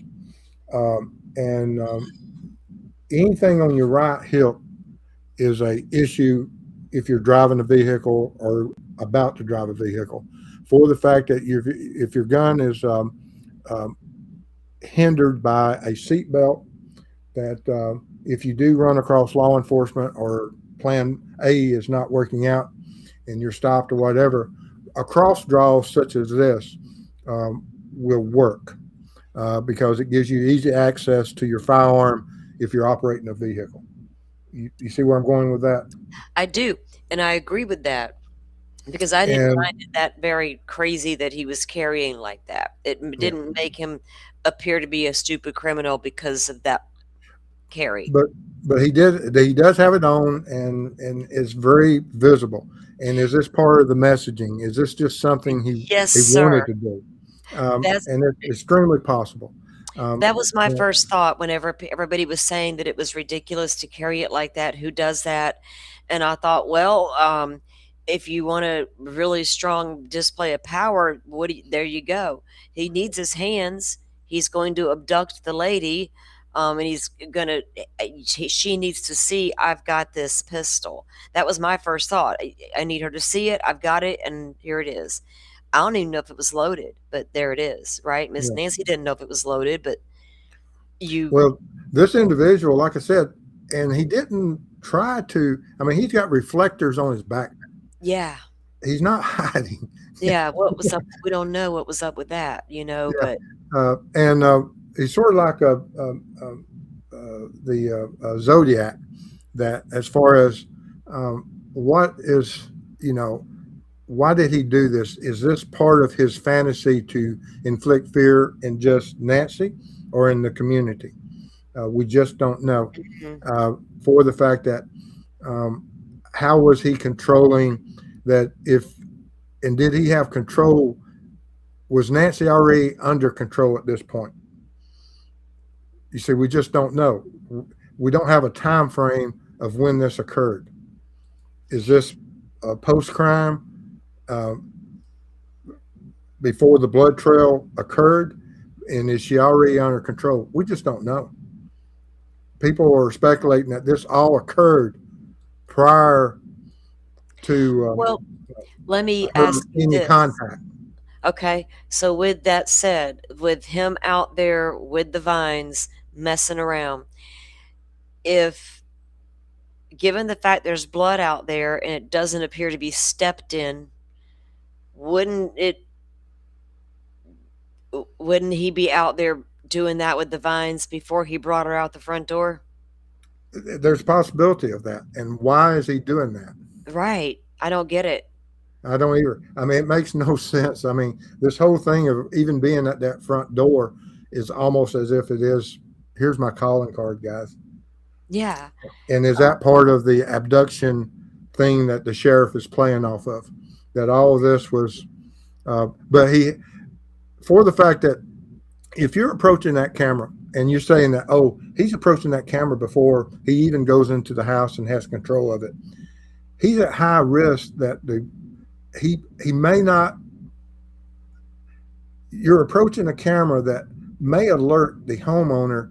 I'm at your front door wearing a gun, and I'm covering it up, Yeah. and 911 is being called. We don't have that.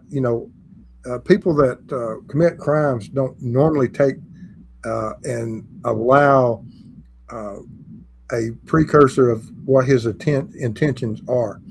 I mean, it's silly that I think that when this is occurring, and I could be dead wrong, but I think that she's already under control, and the offender is not worried about her being made aware of the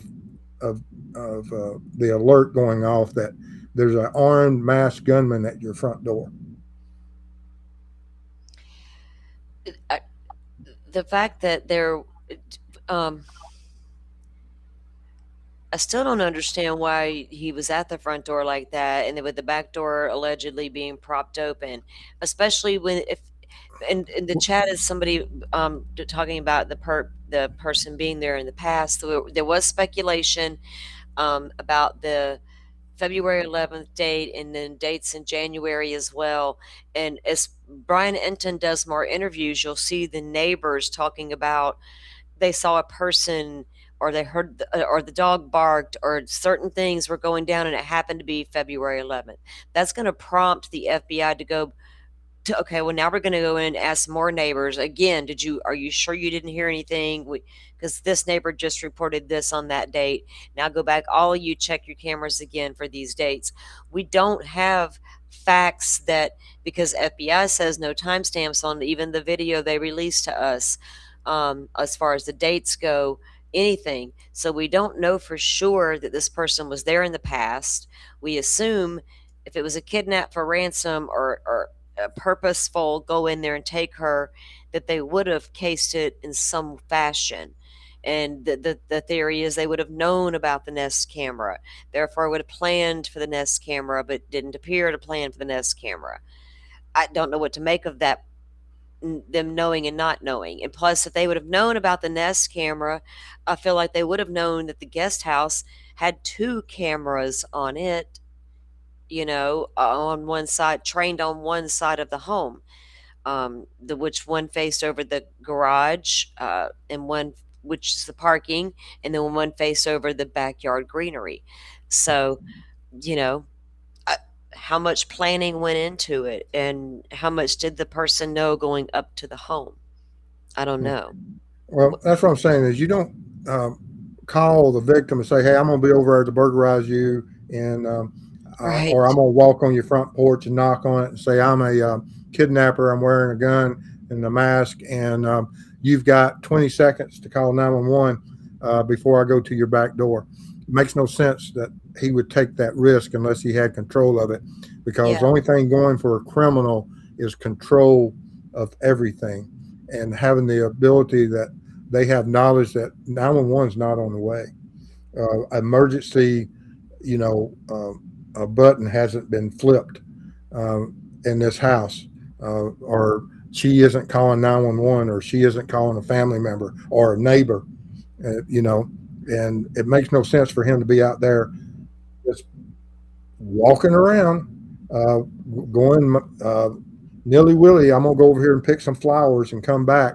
And is this part of the message that law enforcement says that this is the reason they believe it's an abduction, and did it play part of the role of it? And Yeah. what other evidence do they have of it? Well, with Ashley Banfield's reporting, when she reports the back doors propped open, and this gate right here on the screen, of the picture I'm showing, is allegedly also propped open. And I thought, well, why would that even be the case, unless they were going to bring her out that way? But where the green circle is on the image, that's a camera facing, like they would not have seen that. But they're going to go up and mess with the Nest camera. It's just not, doesn't make sense. But on the other side of the house, there's no cameras, and that's the dark side of the house, if you will. It's very dark on the left side. Um, if Let me see if I have an image of just that side. And the neighbor with the dog was like four houses back on the next street. Um, and this here as well, if you have a getaway car, obviously they had to have a car, because I don't think anybody's going to walk her away. Let's take a walk, Miss Nancy, and let's go for a stroll. That didn't happen. Um, from this angle, you can see the Nest cam up on the door, right? But it's dark that night. If a car is sitting out there on the edge with uh, the getaway driver, so to speak, would it see that? And what are your thoughts? We had a question out in the comments about your thoughts on multiple perpetrators, Mr. Steve. Um, First, Hawkeyes, thank you so much. Thank you, Salty and Steve. I feel the guy at the front door was a diversion to throw everyone off. Oh, that's a good thought, Hawkeyes. Thank you so much for your support. I appreciate it. You guys, if you have any questions for Steve, drop them in the chat. I'm going to try to go through here and grab some, and get his opinion on them for you. Hawkeyes, thank you so much. You're always coming in to support, and we appreciate that. But back to the question, Mr. Steve, do you think there's more than one person, or is it a lone wolf situation? Well, the things that tell me it's more likely lone wolf, and I've said this before, is that uh, if I'm working with another criminal and he's out on the front porch shining lights, knocking, looking through the windows, approaching the a camera, and I'm working with him, and he's got reflectors on his backpack. I'm not going to work with him long. you know, Yeah. um, it's how reckless he is that says that he's alone because So okay, because I'm gonna pick your brain for a moment. I always felt also that he was the hired gun from the beginning, especially if no matter if it was kidnap or for ransom or like a stalker thing, that guy at the door is the hired gun, so to speak, and not 100% professional all the way yet. Like I agree with what you're saying. Um, do you think so? You think he's a lone wolf because of the way because of his nature? yes, I mean, I mean, would you work with someone that says, "Hey, I'm gonna go up to the front camera, and you sit over here in the wood line, and I'm going to, if law enforcement shows up, uh, and I've got the reflectors on my backpack, I'll meet." I'm gonna tell you right away, your backpack's gotta go, man. You're gonna get us you're going to get us caught. Are you trying to scream it? Because it's incredibly dark out there, right? We know they have the light ordinance basically, because we have that here on Pensacola Beach, where we can only have certain lights, because of the sea turtles. Um, so it has to be dark out there because the university does a lot of the, astrology work out there. So there's ordinances about what kind of lighting can be had, so it's extremely dark out there. So Well, if even if he got dropped off to walk down her driveway toward the front door, he's going to be reflecting the whole time if a headlight hits him or whatever, yes, any kind of light. or law enforcement with a spotlight or Right, riding by doing their high beam. patrol. Yeah, And but uh, addressing the issue about no lights and people talking about it being pitch black. mhm. Um, I spent most of my career working in absolute darkness. Enjoyed working night shift. Spent many years, 10, 12 years working night patrol. And even when I went up and on the Delphi case and uh, did land navigation on a moonless night all the way down to where the crime scene was and back out with no I lights. and I Uh, still talk about your work to this day in that case. and but people say, it's so dark you can't see your hand in front of your face. Um, Humans, while we're not night creatures, we're still able to see. You may not see 30 or 40 or 50 or 100 feet real well, but you're able to navigate in absolute darkness. I mean, your eyes will, it may take you 10 or 15 minutes, but once your eyes acclimate to the terrain and to the starlight, you're able to navigate. So, um, I know people say that he wouldn't be able to walk anywhere. I'll always argue the point that I believe he could with Yeah, or without, but he had that um, mouth light, and and it was he a full moon on this night, right, on Pat? this night it was a full moon, and Yeah, so with a full and like I said, I brought up the Delphi case because I on the night I was up there and we were running the cell phone test for the which uh, another amazing test. on the Delphi case. It was on a moonless night, and Mrs. Steve was hitting the hit find my phone, and which is a whole different storyline. We'll get in that one on another Yeah, show at some point. I But would love to have you back for another show, especially now that there's a appeal in the Delphi case, mhm. so but the the bite light is something that I think is one of the biggest mistakes he ever made.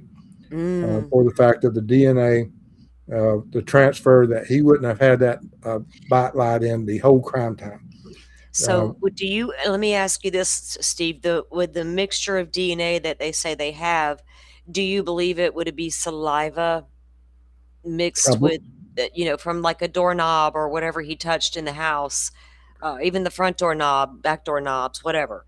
But because he had a or bite light, and if he's going in there a lone wolf, he's got to speak to her at some point. So he's got to take his bite light out and put it in his hand, and also had to put it into his mouth to get it in there to start with. So, yeah. Yes, I think it's either on that front doors or one of the interior doors, or even on the bracket that he left, hmm the camera bracket that's yeah, still left, which is another piece of evidence that shouldn't have been left. That it's gone now. But you're right; they should have took it from the get go, and they didn't. But it's gone yeah, now. yeah, but even that, the And possibility of a saliva transfer on that holding bracket is yeah, huge, and now, so when we looked at the Koberger case, when we began to get documents unsealed over there, the DNA, the sheath DNA. So they had the single source male DNA on the snap, right?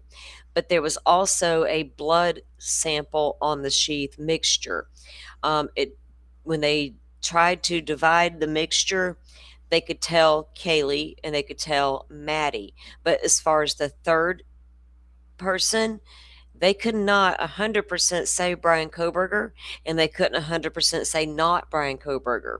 So the defense and prosecution both decided we're not even going to talk about it to confuse the issue at trial, right? On that particular mixture, because the defense conceded that, yeah, it was probably Brian Koberger's, but with the mixture, the way that it was, diluted and such, or whatever, or there was so much less of his portion, they couldn't determine it was 100% him. That's what worries me with this mixture from Nancy Guthrie's. How much saliva, like even this, the image I'm showing on the screen right now is the back door, which would be the main back door under the patio, not the door allegedly propped open. But I'm showing this one because it doesn't appear to ever had been tampered with. And the image was taken right after Nancy was abducted, but from the media. Um, like it hadn't been replaced yet or something. So it never looked like there was damage to any of the entry points to this house that we could see. And we could well, see quite a bit from the beginning. We got pretty close. mhm. Well, like So I say, what you do look at all you these think about rocks and Joshua? hammers out there. But how does law enforcement think that those doors were propped open? What was lifted? What was handled? And how would he handle those items to prop the doors open wearing those gloves? Well, And and it, why it, wouldn't we collect those items? Uh, exactly, because, they're saying that they were propped open with flower pots, and I yeah. don't have my close up, but Nancy had a ton of flower pots sitting back on the back porch. She loved her plants, we Hmm. know that, and so she did have plants sitting around the back porch very close.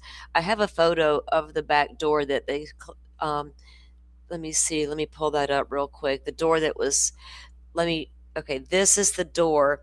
Do you see, that's the door that was propped open allegedly, and where it is in proximity, it's on the back porch. You know where it's at, right under the awning? So let me Yes. show you. Okay, so yeah, that's the door, but you can't see the flower pots in that image. But yeah, so it was flower pots supposedly. Well, I So see some small pots of something and some a yeah, handle of something and there's some larger ones on the floor sitting that you can see in the other image. Let me get it back up. So wouldn't they would have taken that, right? You would think they would automatically test flower pots if the door was really open. So that's the front of the home. And over here to the side where the guest house is, that's the driveway side. There's two cameras on that guest house. But on the other side, on the pool side, there's no cameras and it's dark. But we are hearing back door propped open and the back gate propped open by flower pots. So you would think they would absolutely take the flower pots and swab them, right? For DNA? what I, you would think in this day You and would era. hope. Yeah, I mean, and like I said, and I'm looking at it from my career. Mhm. they would not have any door handles, door latches, doorknobs, surface areas that I wouldn't have secured. Yeah, every they bit of it, right. they would have to call in a locksmith that we're going to need some new doors handles, um, and looking at the door surfaces just to see, um, you know, how possibly he may have made contact even with the doors. So if we are going based on no forced entry, we don't have an official word, right? But all we know is back door propped open. We can see that there was no other doors tampered with, that it appears. So how would this person have gotten the door open? Now, there's been speculation that Nancy left the back door unlocked. Now, was it her routine to leave that door unlocked? We don't know. Yeah, we would hope not, but possibility, and they got lucky? You know what I mean? Well, Or would they have known? What would it I've take? I've made entry into hundreds of homes without a Mm. key. Oh. And without it looking like you forced entry? And no, well, now sometimes there was absolutely signs of forced entry. Uh, Whenever we would do some dynamic entry with SWAT, and but silent entries um, uh, and other type of entries of jimmying locks and things. There's a lot of ways to get into a house or a residence, regardless of how secure someone thinks it is. And how many of us have locks that we have keys hidden outside to? Um, Yeah, and fake rocks. Yeah, do you know what I know what yeah, you mean. yeah. And so, it, did he discover that at one of his recon trips, possible, um, and or as a workman, was he aware of that, or was she under surveillance at some point, or did he sit there and watch someone come do work on the residence and just happen to see him pick up where the key was hidden? There's so many different possibilities. That's a good thought, Mr. Steve. Hide a key to the back door there that Yes. someone would have been aware of or Yeah. had become aware of. Yeah. Yeah. I mean, there's so many different ways to get Which entry would have to without a be, key. and And if you that would be was surprised, and this is yeah, no kidding. go Uh, ahead. we were trying to get into a house one time. There was like 4 or 5 of us officers there, and we had a back door that had two different locks. It had normal. It had a uh, the bottom lock was a uh, designated. It was built by one company. The deadbolt was built by a different company. It was a mixture of two different locks, Mhm. and we were at the back door, and there was at least 5 officers there, and between the keys of us 5 officers, just off our key rings of our normal household keys, we were able to unlock both of those locks using keys That's crazy. at a random house that we needed to get into. Uh, and I think people would be surprised how many times that could probably happen. Yes, Um, there's only so many different keys and configurations. yeah. It's Well, not there's thousands and thousands. There's most some of those tumblers only have 5 or 6, yeah. and but uh, we Some of laughed about that. what about picking a lock? I mean, is that how easy is that these days? Some people speculate, With um, certain, did they well, pick you a have to lock? have, No. yeah, certain criminals have the abilities, and there's Yeah, certain locksmiths out there with certain tools certain that, tools, that right. allow that to easily occur. And but it's I always wondered, did the person have a locksmith tool, that they obtained somewhere? Do you know? if I you mean, ever saw my driver's license, even the driver's license I have now, my goodness, driver's license will carry you a long way. Mr. Steve, don't let me tell on myself. Um, one of the questions in the comments is, what is your theory on what's in his backpack? Well, um, I there's several different things, and other creators have a lot of different opinions. But one of the things that I look at that is that um, in the world of criminals, that what happens if Plan A, B, C goes to heck, and I have my vehicle staged somewhere, regardless of where it's at, but I have to go and take off on foot. Is that his survival bag? Oh, that's what I call my shit and get bag. Yeah, and a lot of yeah, and there's is that his go back? Right.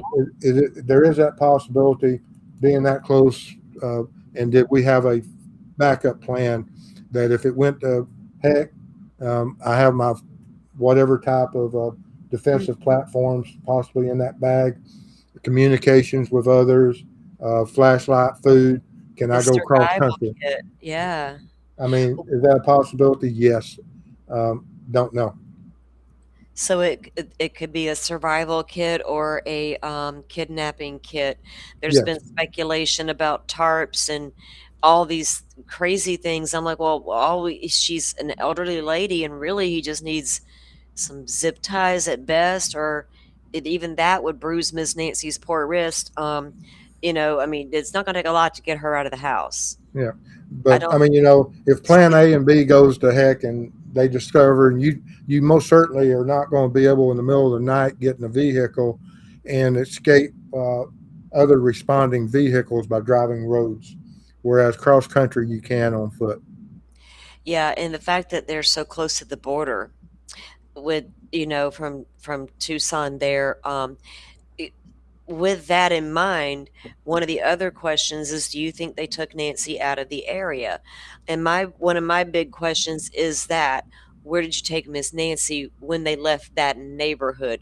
And I had to wonder, did you leave the neighborhood that night? Because there appears to be no footage of a car leaving that neighborhood. We've heard cameras don't record, our red light cameras don't do anything but monitor traffic. The DOT cameras out on the interstate will record, but what do we got? I know how to get to the interstate from Nancy's. But what I wondered is, where did they go? Did they stay within the Tucson area, go to the border, south of the border, New Mexico or California? Uh, Either way, not too far. What would you, I risk would wise? I What would would you? tell you the golden rule that they taught us many years ago, Yeah. that humans have a built-in panic alarm in our system, in our nervous system. Mm, And through all the abductions and all the times that people have transported victims that for homicides and otherwise. Now, you always have outliers, but typically, under high stress situation, a human can operate pretty reliable for 7 miles or 10 minutes, and then that they panic and they have, and that most victims are within 7 miles or 10 minutes for transportation. That's yeah. regardless, dead or alive. That you just, as a human, the longer you with a victim, the more likely you're going to be discovered, and the more likely things can occur. And our nervous systems aren't programmed to take that high risk for long periods. Now, occasionally you'll have uh, where uh, even with the Evansdale case, they were 20 something miles. So you have outlier cases where cases that do occur. And I think there's one in the Carolinas where, but it's typically, like I said, numbers wise, it's 7 miles or 10 minutes. So I think she's within 7 miles or 10 minutes. That's I can get behind that, because I feel like either you didn't go far or you went far. That's where I'm at with that. It depends on what I got going on. If I have a kidnapper for ransom or if I got stalker, because I got a different profile and theory about both, right? I don't. That's why I'm with these profilers that are out there. Is so interesting to me to watch them, and because it's like, how do we profile if we don't know the intent, right? And I feel like there'd be a different profile for a kidnapper for ransom versus a stalker individual. I just feel like that would be really different profiles. Yeah, And and you look at the numbers. If you play the stats, it's going to be something like that. Plus, uh, uh, you can look up the stats of how often, what is the time frame, how long is once you're abducted, how long are you expected to be alive? yeah, And it's not a long time, guys. no, and so with the kidnap for ransom, their whole goal would be to return her healthy. That's Um, the best case scenario if it Best case, was. right, and then if not, the chances of something going terribly wrong are pretty high risk, I would think. So, like, I just assumed that if it was a kidnap ransom situation, something did go terribly wrong, and they just cut their losses and they're gone. They got out of here as fast as they could. Um, it depends if it was really like a structured professional criminal type thing going on, kidnap for ransom, this guy at the door could have been a high risk for that person. And Yeah, and like I said, and I'm talking about people that are doing something unlawful. It's not, you know, the average person that's just traveling. I'm talking about yeah, someone that is doing something high risk.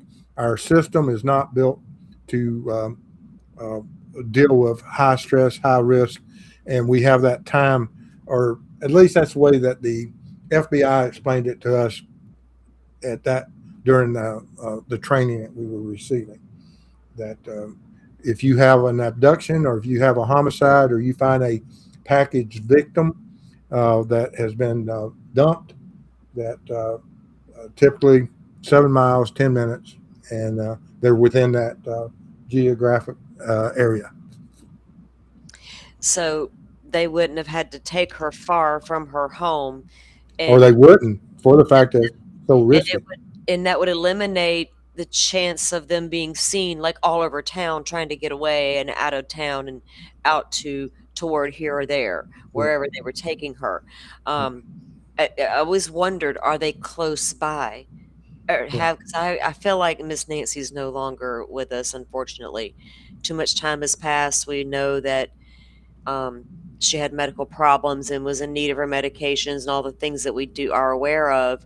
Um, a kidnapper for ransom, of obviously, if something went wrong, they're just but if, kidnap for, say, for stalker purposes, what would have been their intent with Nancy? To always keep her alive, or what would their long-term plan, I think, would have been harder to come up with for that kind of individual versus the stalker or the kidnapper, um, but taking her and not It's, far. So if it's something, all about motive. I mean, right, which what the motive of the guy at the door is what I don't know yet, which is yeah. either he kidnapped her for ransom for money or he kidnapped her for other reasons, and I don't know what the other reasons are yet. Um, like I And said, so age, with these individuals that are predators, age has nothing, if they're going to commit certain acts, and I'm talking about the worst type of acts, yeah. that age, looks has nothing to do with it. It does not play any role in it at all. I've worked cases No. where I've Yeah. that absolutely sickening that uh, that this animal would look at a human in such a manner that it has nothing. It's all about power. It has nothing to do with appearances, look, or age. Um, that happens, and we've had cases here locally where, and I remember hearing them on the news and like, oh man, what really? That's an elderly lady, that occurred, and assault like that occurred, and you don't want to think about it like that. But I just feel like if it was a sloppy individual at the front door, I feel like there'd be more evidence that. Do you know what I'm Just saying? by chance, I just saw I in don't know chat. if it's I don't I'm so I'm I don't know if it's he was so good he didn't leave a lot, or if the cops were not that great and didn't get enough. Because we know when the FBI went back in, they went in heavy and did probably a lot more than the local cops did as far as evidence recovery. or tried to lift like DNA samples and different things throughout. Um, I don't know. It's such a hard call as to what the motive of that person is. So, with that in mind, the guy at the door here, this is one of the images that the FBI, Cash Patel, said no timestamps. He will not confirm when this was taken or when any of it was. But it was released at the same time as the video we were watching. This screenshot was released, Mhm. but it's different than the other images. He has no gun. He has no backpack, and I always point out he also appears to have no eyes. So I Yeah. don't know what's happening with this picture. And our question here on the screen is, what is your thoughts on this picture here? Um, Um, I went in and took this, and I'll send it to you if you wish. I have a okay. um, um, overlay of where I overexposed this image and put it on the other image of a porch guy standing at the camera. But when you overexpose it, all the lights in the background and the plants and everything align perfectly. There's little pinpoints of light scattered in the background you really can't see until you overexpose this image. And Hmm. those pinpoints of light line up exactly with both images. That doesn't mean that uh, neighbors may have time set lights on their porches. The only way that we would be able to determine from those images is that law enforcement would have to go there and from that viewpoint line up those images and see if those lights occur every night from other residences. See what I'm saying? Yeah. Hmm. And but from that overlay I created, and when you blow it and run it back and forth, you'll see each of those pinpoints line up perfectly. So the only way that we would be able to determine is that while all the lights in the background, each pinpoint lines up perfectly between the two images. But with that being said, other homes may have automated lights that come on every night and create that same pattern. We just don't know. Law enforcement would know. We don't. Yeah, we've had some pretty good guys that went and did some video work about there's like a dot of a light off in the distance, and some were saying it was a moving light, and there was different things, and they've proven that it was a house up on the hill. There's a road back there, and it's a slight incline up. Um, but him not having the backpack and the pistol to me didn't mean that it was a whole different night. I wondered, well, why would he come back to the door without his weapon and without the backpack, and the camera appears to still be in place because we see it. We see his image. Would have this been before he moved the camera? So he went back to the car and put his weapon on and his backpack on, then came back to the camera, or was this a whole separate night? Well, what we need to do is look at the flowers that he pulled Yeah. and see if we can tell a difference between the flowers that were pulled. And is that one way that we can Oh, I see what you're saying. Like, get some images of that, right? The all of that. See, there's down that at this? one light. This image here I'm showing now, what was done to this one. The only thing I did to this one was I lightened it to see the background better. Mm-hmm. That's all I did to it was Yeah. lighten it up with my app Yeah. um, to But get if a you reverse the process and darken it, uh huh. and maybe be able to look at those flowers at his feet that he adjusted by pulling them. Is there a way to tell if those uh, are, if he came there without the gun prior to, they're going to be the same. Even if it's a Right. week or two before, it's still going to be the same. But if we see that, we can tell the difference between those flowers pre-pulling from that same video where he's walking, not here, but right here you can see him Yeah. pretty good. But if Yeah. you during the walking process when he's walking up, that we can see those flowers before he pulled, and did he change the arrangement of them after he pulled? And that's just something that we would have to analyze. That's really cool because it would you people who aren't aware of the kind of that's some of the you do really great experiments like that. Um, and I remember back in the early days of the Idaho 4, mentioning you were like, what was the temperature? What was the moonlight? All Mm. the things first things you want to consider at the crime scene. What was all the conditions like? Because the moonlight helps with your view or lack of view, right? And your Oh, yes, temperatures matter. even in the home. Yes, and so we learned a lot, and then you doing the test with where you did in the basement where you set the dummy up and you Yes. tested to see what Dylan Mortensen could possibly see with her door cracked and Koberger coming toward her with only the Mhm. neon light on.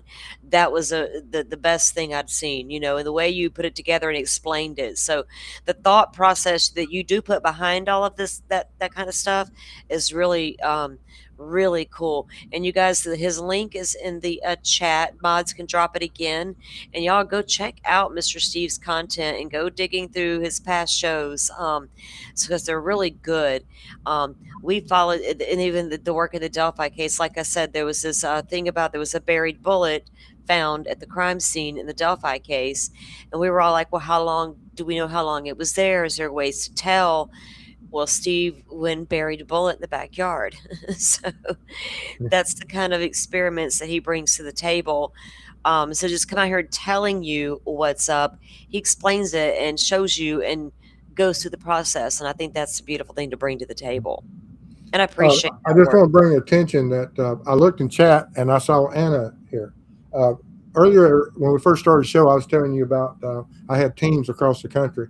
Uh-huh. Anna is a part of my West Coast team. Um, Okay. Well, thank you for being here, Anna. And I feel like I've seen you around. I feel like I maybe have even seen you here before, but I know I've seen you. Well, welcome into our chat. So, again, where is she part of your West Coast she's my team? West Coast. I told you about my superpower being to surrounding myself with people more intelligent than I. She Uh-oh. is off Yeah. the charts intelligent, guys. Uh, Oh, uh, well, it's absolutely amazing, and I thank her for everything, the work that she's done on some cases for us, and and when she talks about her and her husband being outdoors people, um, and have in prior to her losing him, about being traveling the country and being able to negotiate the wilderness. She mhm. still can. She is tough and intelligent, and I'm glad to see her here tonight. Oh, I'm happy to have her here. I'm honored to have both of you here, actually. That's a huge honor. Well, thank you, Anna, and welcome in. Um, and man, if y'all ever get down my way, I still want to have a cup of coffee with you at the Waffle House. Well, I'm And I in want Florida to, now, and like I said, I was up there not long ago in your neck of the woods, and yeah. I've got to go back up there anyway. I have a meeting regarding one of my cases up there, and uh, uh, that I've got to get through there probably in the next 2 months. So is that a case down in Northwest Florida? Yes. Okay. And I'd love to take Miss Steve to the dirt track. I mean, Oh, racing. Oh, goodness. I know. I'm not gonna live until I take Miss Steve to the races at the dirt track. Like, I gotta go have coffee at the Waffle House, and then Yeah. we gotta go to the races, or go to the races and then go for coffee. We'll Yeah, figure she's all over that, the races. I know. So um, I am just, so thrilled that you were able to come on and join us to talk about the case and the aspects of it and answer questions for the chat.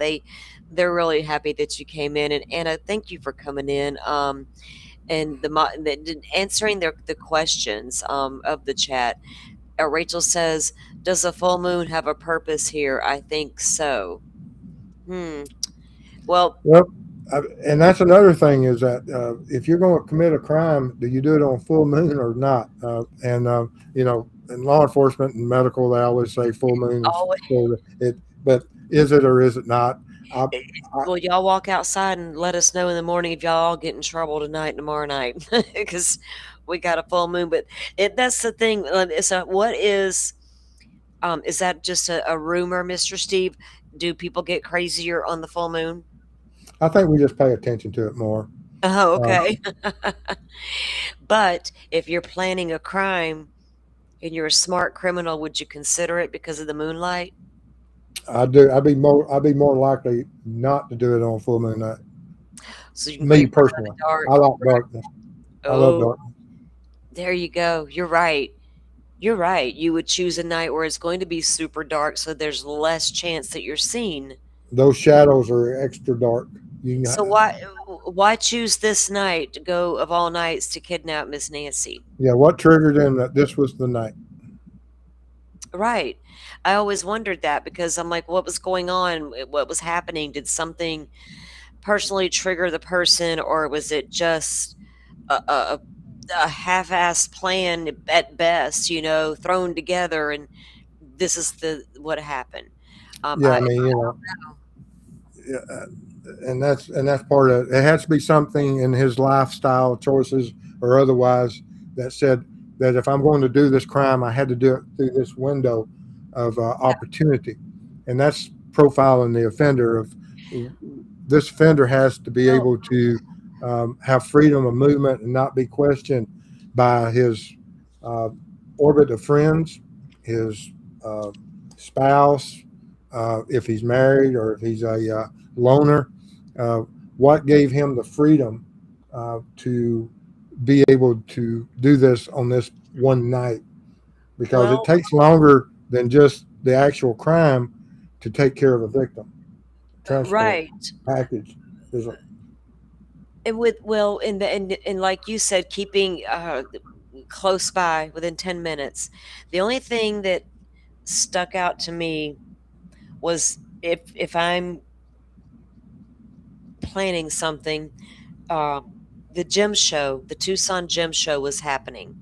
A lot of people in town, a lot of Airbnbs being rented, a lot of people moving around the city. It'd be easier to go around and be less noticeable. I don't know. Um, it wouldn't be you wouldn't stick out like a sore thumb if you did rent an Airbnb temporarily and hold your victim there temporarily. I don't know. no, That's the only thing that's other than, why that particular night, that was the only thing going on in town was the gym show. And I'm like, well, that's good cover.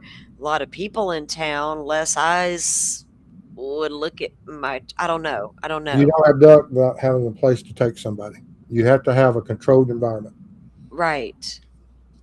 And you would think the controlled environment, and if they had an intention of keeping her alive for a prolonged period of time, they would have planned to take her meds at least, or let her grab her cane. We are Hmm. hearing kidnapped out of her bed in her pajamas, barefoot, like barbaric, no. So her cane's at home, all her meds are at home, just scooped her up and took her out the front door that fast. That's Oh yeah, and law so, enforcement said that be aware because he's still a danger, and that's true. This animal is extremely dangerous. yeah. So with that said, Steve, what if this was a kidnapper for ransom or a stalker? Do they give a second thought to Savannah Guthrie being back on TV and appearing as if nothing has happened? On TV only, appearing as if I'm good, everything's fine, I'm just moving on. What would that Well, effect have on the perpetrator? well, and that's part of it. How much is behavioral sciences playing a role in this Yeah, of creating stressful moments or trying to trigger this offender to do certain things, and because there's more to um, creating certain triggers. And do they have a suspect? Or are they trying to trigger him? I mean, I don't know. Uh, but there's so many possibilities. We just don't know what measures are being taken by law enforcement and even by the family. And are they heeding and working with law enforcement? There's so many possibilities. yeah, um I think the family knows, quite they don't probably know everything, but I think they know quite a bit. I think they know what's been looked into, like they've been looked into, that's to me, that's investigation 101. They're obviously going to look at the family. They're obviously going to look at the last person to see the victim alive, which in this case would have been her daughter and son-in-law. Son-in-law dropped her off, but I never for a second thought they did anything wrong. Um, I know they've been blamed heavily, and there's actually a big another channel and another doctor that kind of shines the light that it could be family, but I don't follow that. Nothing has shown me that a reason for that yet. I have no reason to believe that yet. And I feel like if they were involved, I think FBI at least would know some kind of connection between them and the guy at the door in some way, like through data on their phones or Oh communications yeah. on the computer. Some, you know what I mean? There would be some sort of evidence of that. And they've been looked at that. I mean, all the searches have been done Yeah. digital because we see so many cases where people research how to commit certain crimes, and we see that in high profile cases time and time again. That's true. They go when they look back at their Google searches and see what they were looking at and looking for. I'm like, if I ever get arrested, please do not look at my Google searches. Oh my goodness! If you could arrest anybody for the Google searches, I'm done. They would think I'm some type of mad, crazy person Right, because of they wouldn't of ask you, "Can you explain all of this?" They'd just be like, "Oh, no, we need to put you away right now." oh yeah, because of all the things I've looked at in cases and images I have on my computers from other Oh, cases. man, Mr. Steve, you're not lying.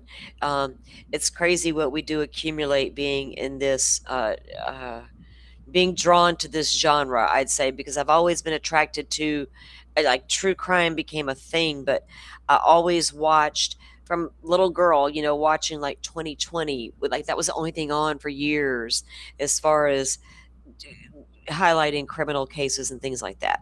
And then, eventually we got more and more shows, and then we got the court shows and cop shows and things. So it's been a big interest for a lot of people for a long time. And I think a lot of folks got hooked on like forensic files, and learned a lot. So having you come on and talk about these things is to me, man, I love it because I love the forensic side of it. Um, the collection of the evidence, walking into the room and trying to figure out what happened here and how did it happen. Um, and where did they go next? What was their next step? Because that's how you would have to think about it, right? To figure out which areas to swab, say in Nancy's room. Um, there would Yeah, be logical places like all of the doorknobs you would think, we've heard CSI people say, well, you would be surprised how many of them will go to the bathroom inside of the home. yeah, and the victimology will tell you what does she keep lights on because some people sleep with certain lights. Yeah. They sleep certain manners, certain clothing. Um, uh, they have certain routines, and you know what Yeah. was disturbed and what is not disturbed. We just don't know. Um, True. I think that's how the family knows that she was in her pajamas and no shoes because they're fully aware, especially her daughter Annie was her full time. She didn't require a full time caregiver, but if anybody was, Annie was the one helping her all the time. Savannah even said that's what made it possible for her mom to stay in her home. So while Savannah's living in New York and working full time and raising her family, her sister's just down the street. Um, I think they know their mom's routine pretty well, and I knew what my mom wore to bed all the time. I knew what her slippers all looked like and what shoes I had 2 sisters. We all 3 knew what she had in the house, right? Regardless of which one of us was in there the most. I would have been able to tell, "Hey, have you seen her, pink slippers, or did mom get rid of that house coat that we all know she wore?" Or whatever. So I think that would have been easy to tell, that she didn't get dressed. There would be signs to show that. Her pajamas would have been tossed aside and something else would have been placed on her or whatever. So you're right. There's a lot that we don't know still. And it just, man, it just seems like our only hope may be the DNA if it can yield anything in the end. Um, Anna says, I came of age here in the Pacific Northwest when Ted Bundy started his career. Oh man, my interest is yes. True crime is why. That is me, the why. And Bundy was arrested in Pensacola, Florida, in my hometown, and put to death in my home state. So, kind of proud of that one. Just that's wild. Um, Steve, thank you for coming Yes, in, hanging out with us tonight, and having this conversation with us, and answering our questions and discussing the crime scene with us. That's absolutely. And just uh, if you have anything else in the future, you need me for anything, don't hesitate. I'll be glad to come back and visit with you and oh, talk about anything you wish to talk about. Oh, we're gonna bug you now. We're gonna hit you up. Actually, I would love to have you back on some of the cases we are covering to talk about the things that are going on. That would be amazing. And anything we can do to help support the foundation, anything you ever have going on or want to get word out, let us know. We'll be glad to come Absolutely. on and highlight it. We can drop the link to the foundation. Butterfly just dropped them. He has the website there, guys, truecrimeweb.com, and his YouTube channel is also there. Um, go take a look at truecrimeweb.com. I was on there earlier again, just looking at, and you can donate right there. It's a 501c, so all the information is right there to the foundation. Um, and again, you can come back and talk about the work anytime, any of the cases you want to talk about to highlight that need to get the extra word out there. Let me know, and Thank you. we'll Thank be you. we'll be more than happy to highlight it for you and get Uh, it out there. Right. Well, I appreciate it, and thank you for the work that you do and bring awareness to these cases. And absolutely look forward to working with you again. Y'all guys, thank y'all for being so cordial and nice to me tonight. And I look forward to talking to y'all in the future. So good night, guys. See y'all soon. Good night, Mr. Steve. Thank you so much. All right. Bye bye. All right, guys, that was amazing. To have Mr. Steve on. He's such a great guy. Um, yeah, Rachel, let us know if we can help with anything. We'll be glad to get the word out and help spread the message and get these cases out there. They deserve it. And it feels like Nancy's is headed to one of those cold cases that we hate to hear it, but it feels like that's where we're headed, right? Guys, you have been an amazing chat tonight. I appreciate y'all. You're just such a good chat and great conversationalist. Anna, thank you so much for coming in and joining us and joining the chat. We appreciate that so much.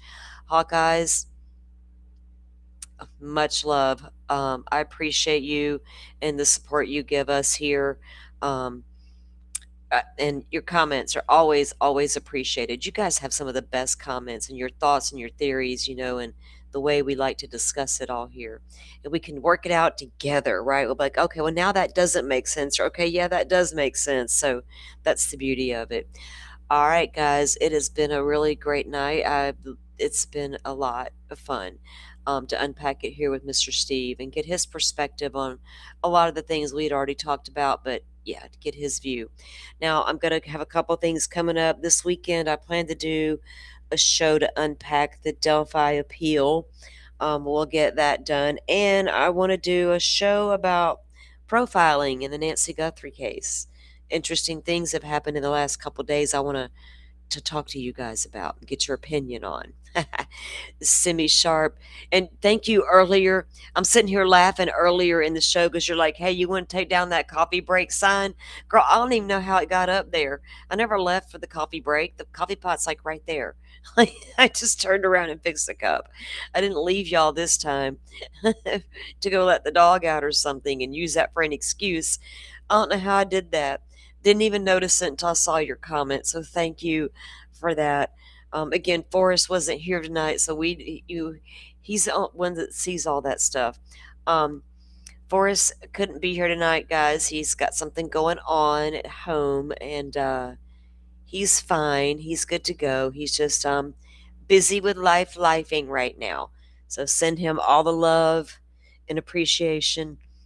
He's going to catch us. He's going to catch the show on replay, um, at his convenience.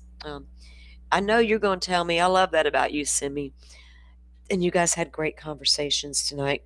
Great questions. I got the hiccups all of a sudden. Damn. And look, I tried to be a good girl tonight and not cuss through the whole show. I did cuss a couple times, but hey, that's just who I am. It's just who I am, and that's the thing. We're all going to be us. My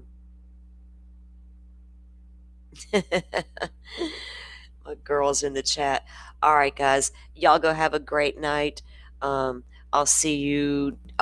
Don't know that I'll be back in the morning, daytime. It'll probably be a nighttime show, possibly Saturday. We'll see. Depends on when my guests can join me. So y'all just stay tuned, get the bells on, and watch out for some community posts. I'll let you know what's happening. Again, thank you guys for being here. Give the show a thumbs up. Get the message out there, and get Mr. Steve out there, right? We need more Mr. Steve out there. So let's do that. All right, y'all have a good one, and y'all be safe out there. I'll see you when I see you.